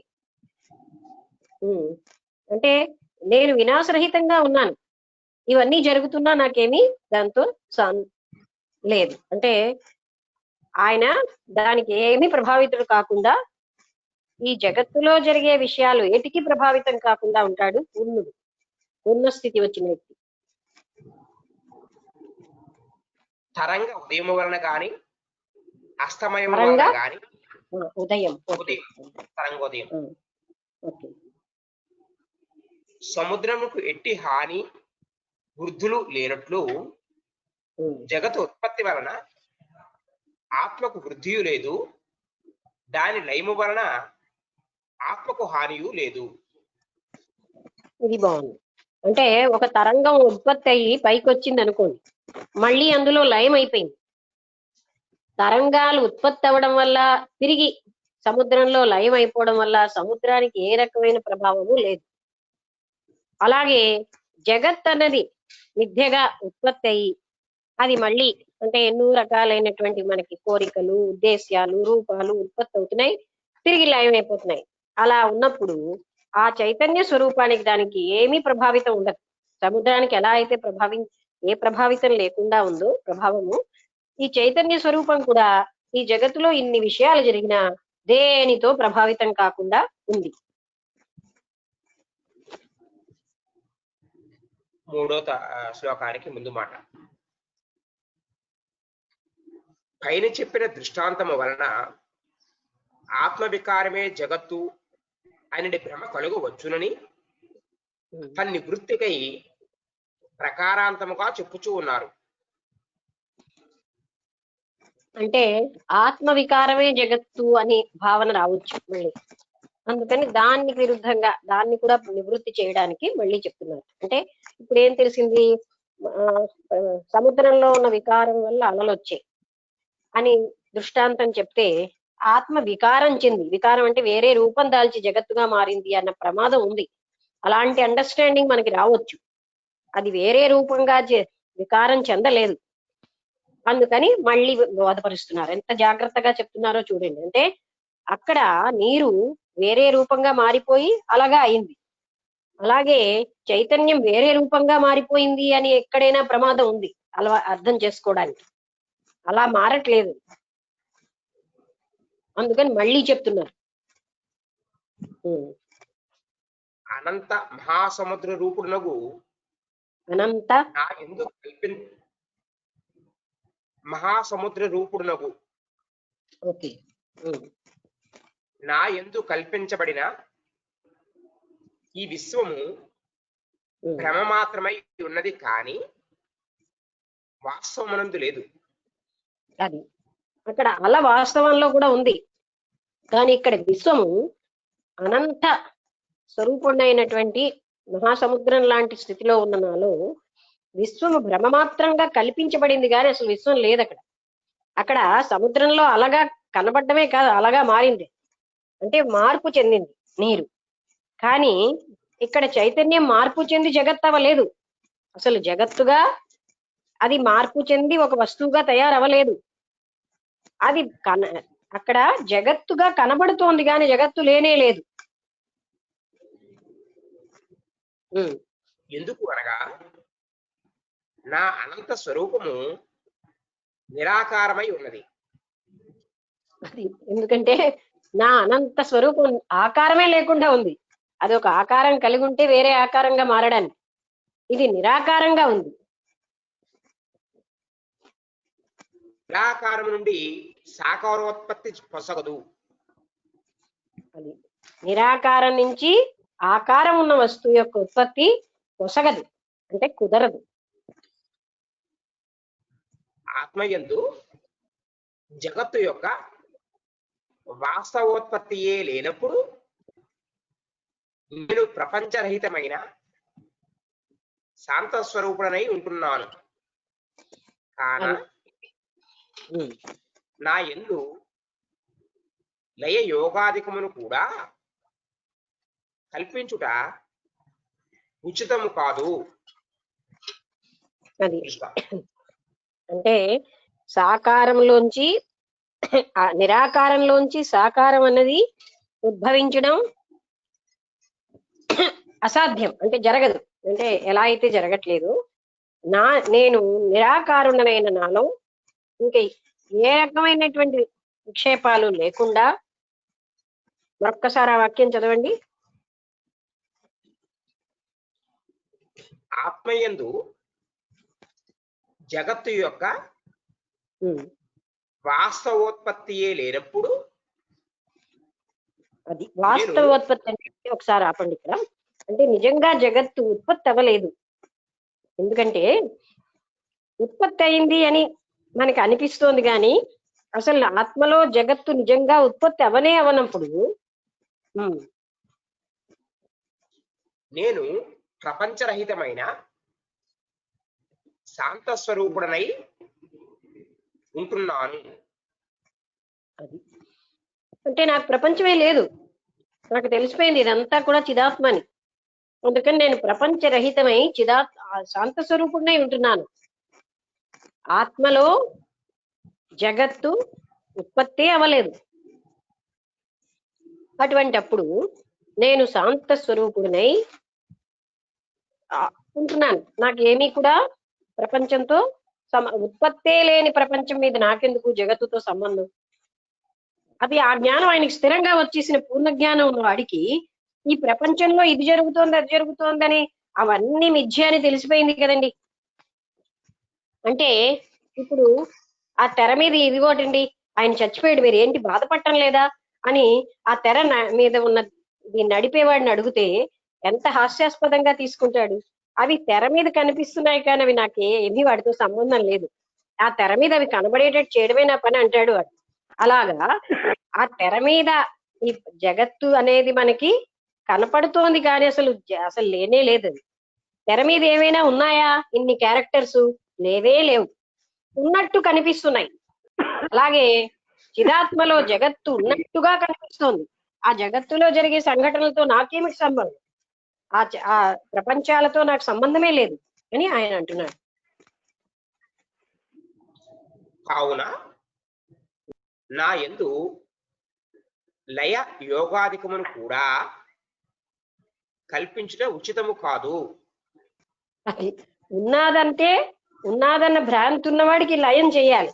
భ్రాంతే లేని నాకు లయం ఏమిటి, యోగం ఏమిటి? అవి నాకు ఉచితం కాదు.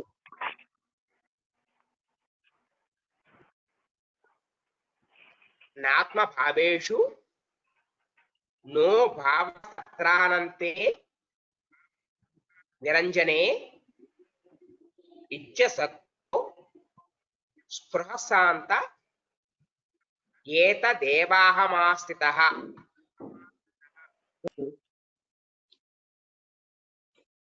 ఆత్మదేహాదుల యందు అధేయ అంటే బ్రాకెట్ లో ఆశ్రిత అని రాస్తుంది. రూపముగా ఉండలేదు. ఎందుకు అనగా ఆత్మ వ్యాపకము, దేహము పరిచ్ఛిన్నమై ఉన్నది. అది ఆత్మ దేహంలో ఆశ్రితంగా ఉండలేదు. దేహం ఏమిటి? పరిమితం. ఆత్మ అనంతం. అది అనంతమైనటువంటిది ఆ దేహానికి ఆధారంగా ఉండలేదు.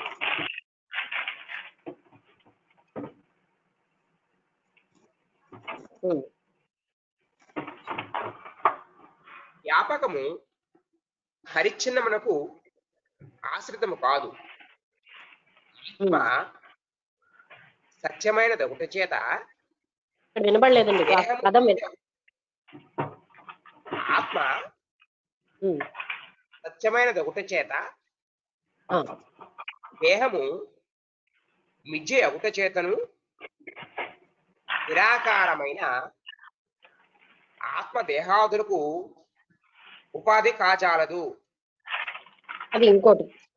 ఆత్మ వ్యాపకం అవ్వడం వల్ల దేహానికి అది ఆధారం కాదు.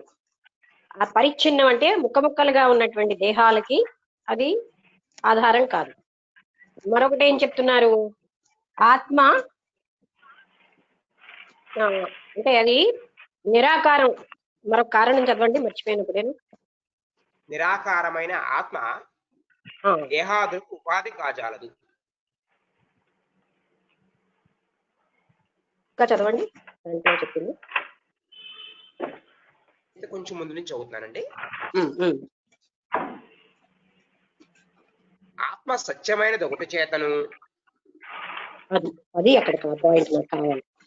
ఆత్మ సత్యమైంది కదా. ఆ సత్యమైన ఆత్మ అసత్యమైన దేహానికి ఆధారం ఎలాగవుతుందండి?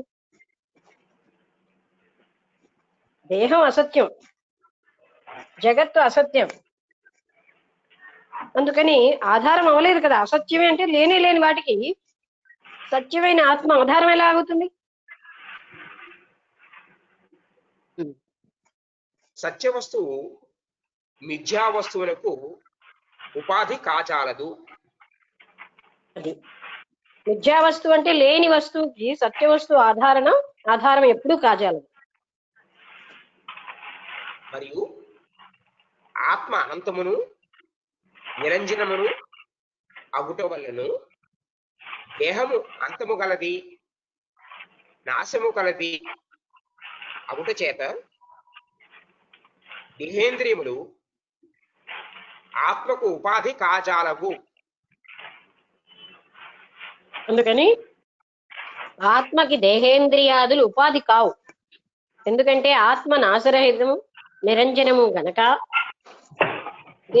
దేహం అన్నది పరిమితము, నాశనంతో కూడింది గనక ఆ అనంతమైన అపరిమితమైన ఆత్మకి దేహేంద్రియాదులు ఉపాధులు కావు. ఈ కారణము వలన ఆత్మ సంబంధరహితమైనది,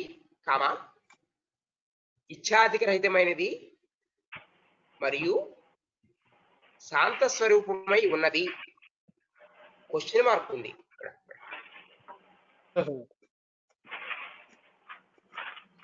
ఈ కారణం వల్లే అసత్యమైనటువంటి దేహాలకి సత్యమైన ఆత్మ అంటే అందులోంచి అది ఆధారంగా ఉండదు అని ఒకటి. ఈ పై కారణాలన్నిటి వలన ఆత్మ శాంత స్వరూపే.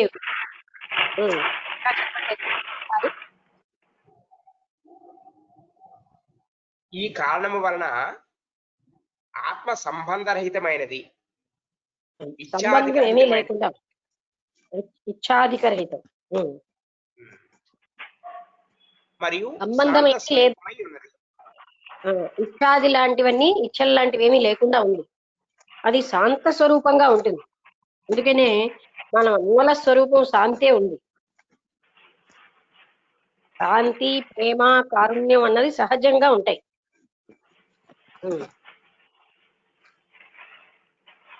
అది ఇది అర్థం కాలేదు మేడం. ఏమిటి అర్థం కాలేదు?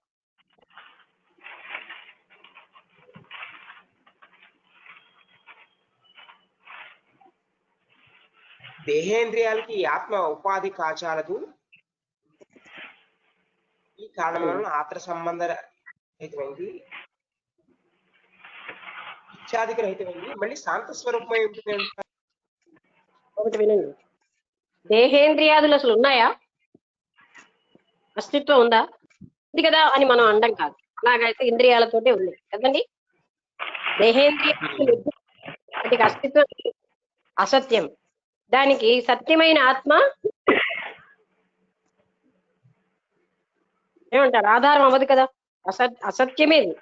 మనం అసత్యాన్ని సత్యమని భ్రాంతి చెందుతున్నామండి, కానీ అది అసత్యమే కదా. అవునండి. అంతవరకు అర్థమైందా? ఈ అసత్యమైన దానికి సత్యమైన పదార్థం ఆధారం ఎలా అవుతుంది? లేని దానికి ఆధారం ఏంటి? ఈ ఉత్తర అన్న భ్రాంతి పొగట్టుకుంటే గాని మనకు అర్థం కాదు. అవునా? దేహం ఉన్నది అని నేను చెప్పాను కదా. మనం ఇలాంటివి ఈ గ్రంథాలు చదివినా ఈ భ్రాంతి మనకి పోదు, విచారణ చేస్తే తప్ప. విచారణ చాలా అవసరం. దేహం అసలు ఉంది అని మనం గట్టిగా మనసులో స్థిరపరచుకున్నాం. ఆ దేహానికి అసలు అక్కడ ఉన్నదంతా చైతన్యమే తప్ప దేహము కూడా జగత్తులాగా మిథ్య. ఒక అసత్యమైన పదార్థానికి సత్యమైన పదార్థం ఆధారం ఎలాగవుతుందండి? నేను మనసులో ఒక పెద్ద బిల్డింగ్ కట్టాను, దాన్ని మీరు అద్దెకి ఇవ్వండి అంటే మీరు ఎలా చేస్తారండి? అది అసత్యం. అవునా? అవునండి. అలాంటిది దానికి ఒక ఆధారం కల్పించండి, దాని చుట్టూరా ప్రహరీ వాళ్ళు కట్టండి అంటే ఎంత మీకు అసాధ్యమో, అలాగే ఒక అసత్య పదార్థమైనటువంటి దేహేంద్రియాలకి సత్యము అనేటటువంటి ఆత్మతత్వం ఆధారం ఎలాగవుతుంది? అసత్యంలోంచి సత్యమైన ఆత్మ వ్యక్తం ఎలాగవుతుంది?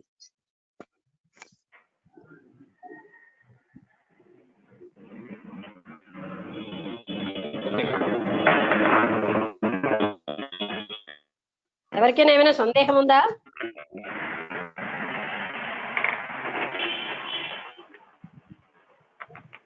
ఓకే, నెక్స్ట్ శ్లోకం 5. అహో చిన్మాత్రమేవాహ. లక్ష్మి, ఈ 4వ శ్లోకం తాలూకా మీనింగ్ మరొకసారి చదివి చెప్తే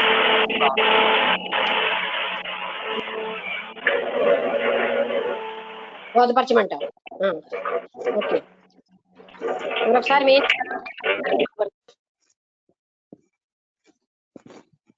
ఓకే.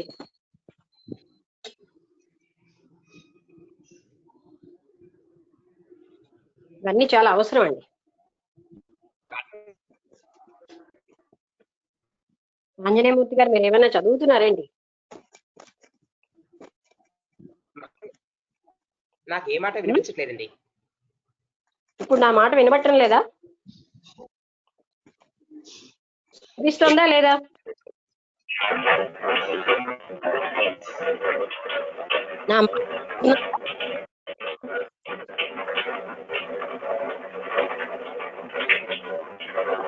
నాకు ఏ మాట వినిపించట్లేదు.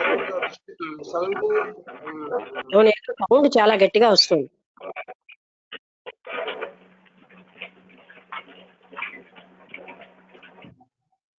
ఓకే, ఇప్పుడు కొంచెం తగ్గినట్టు.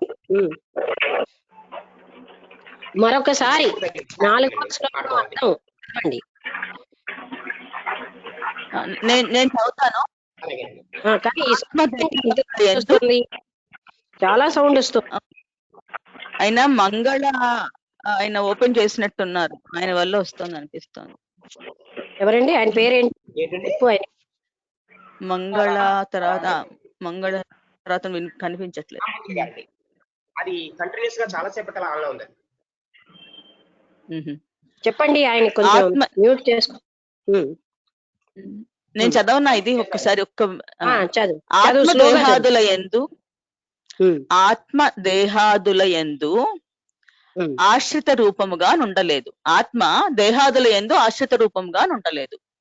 అది అంటే దేహాదుల అన్నిటికీ, దేహము మొదలైన వాటికి ఆశ్రయం ఇస్తూ ఆత్మ ఉండలేదు. ఎందుకనగా ఆత్మ వ్యాపకము,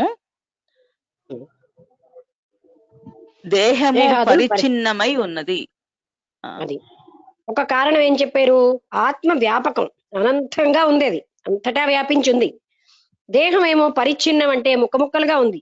ముక్కలంటే నా దేహం నీ దేహం అని ఇవన్నీ ముక్కలుగా ఉన్నాయి.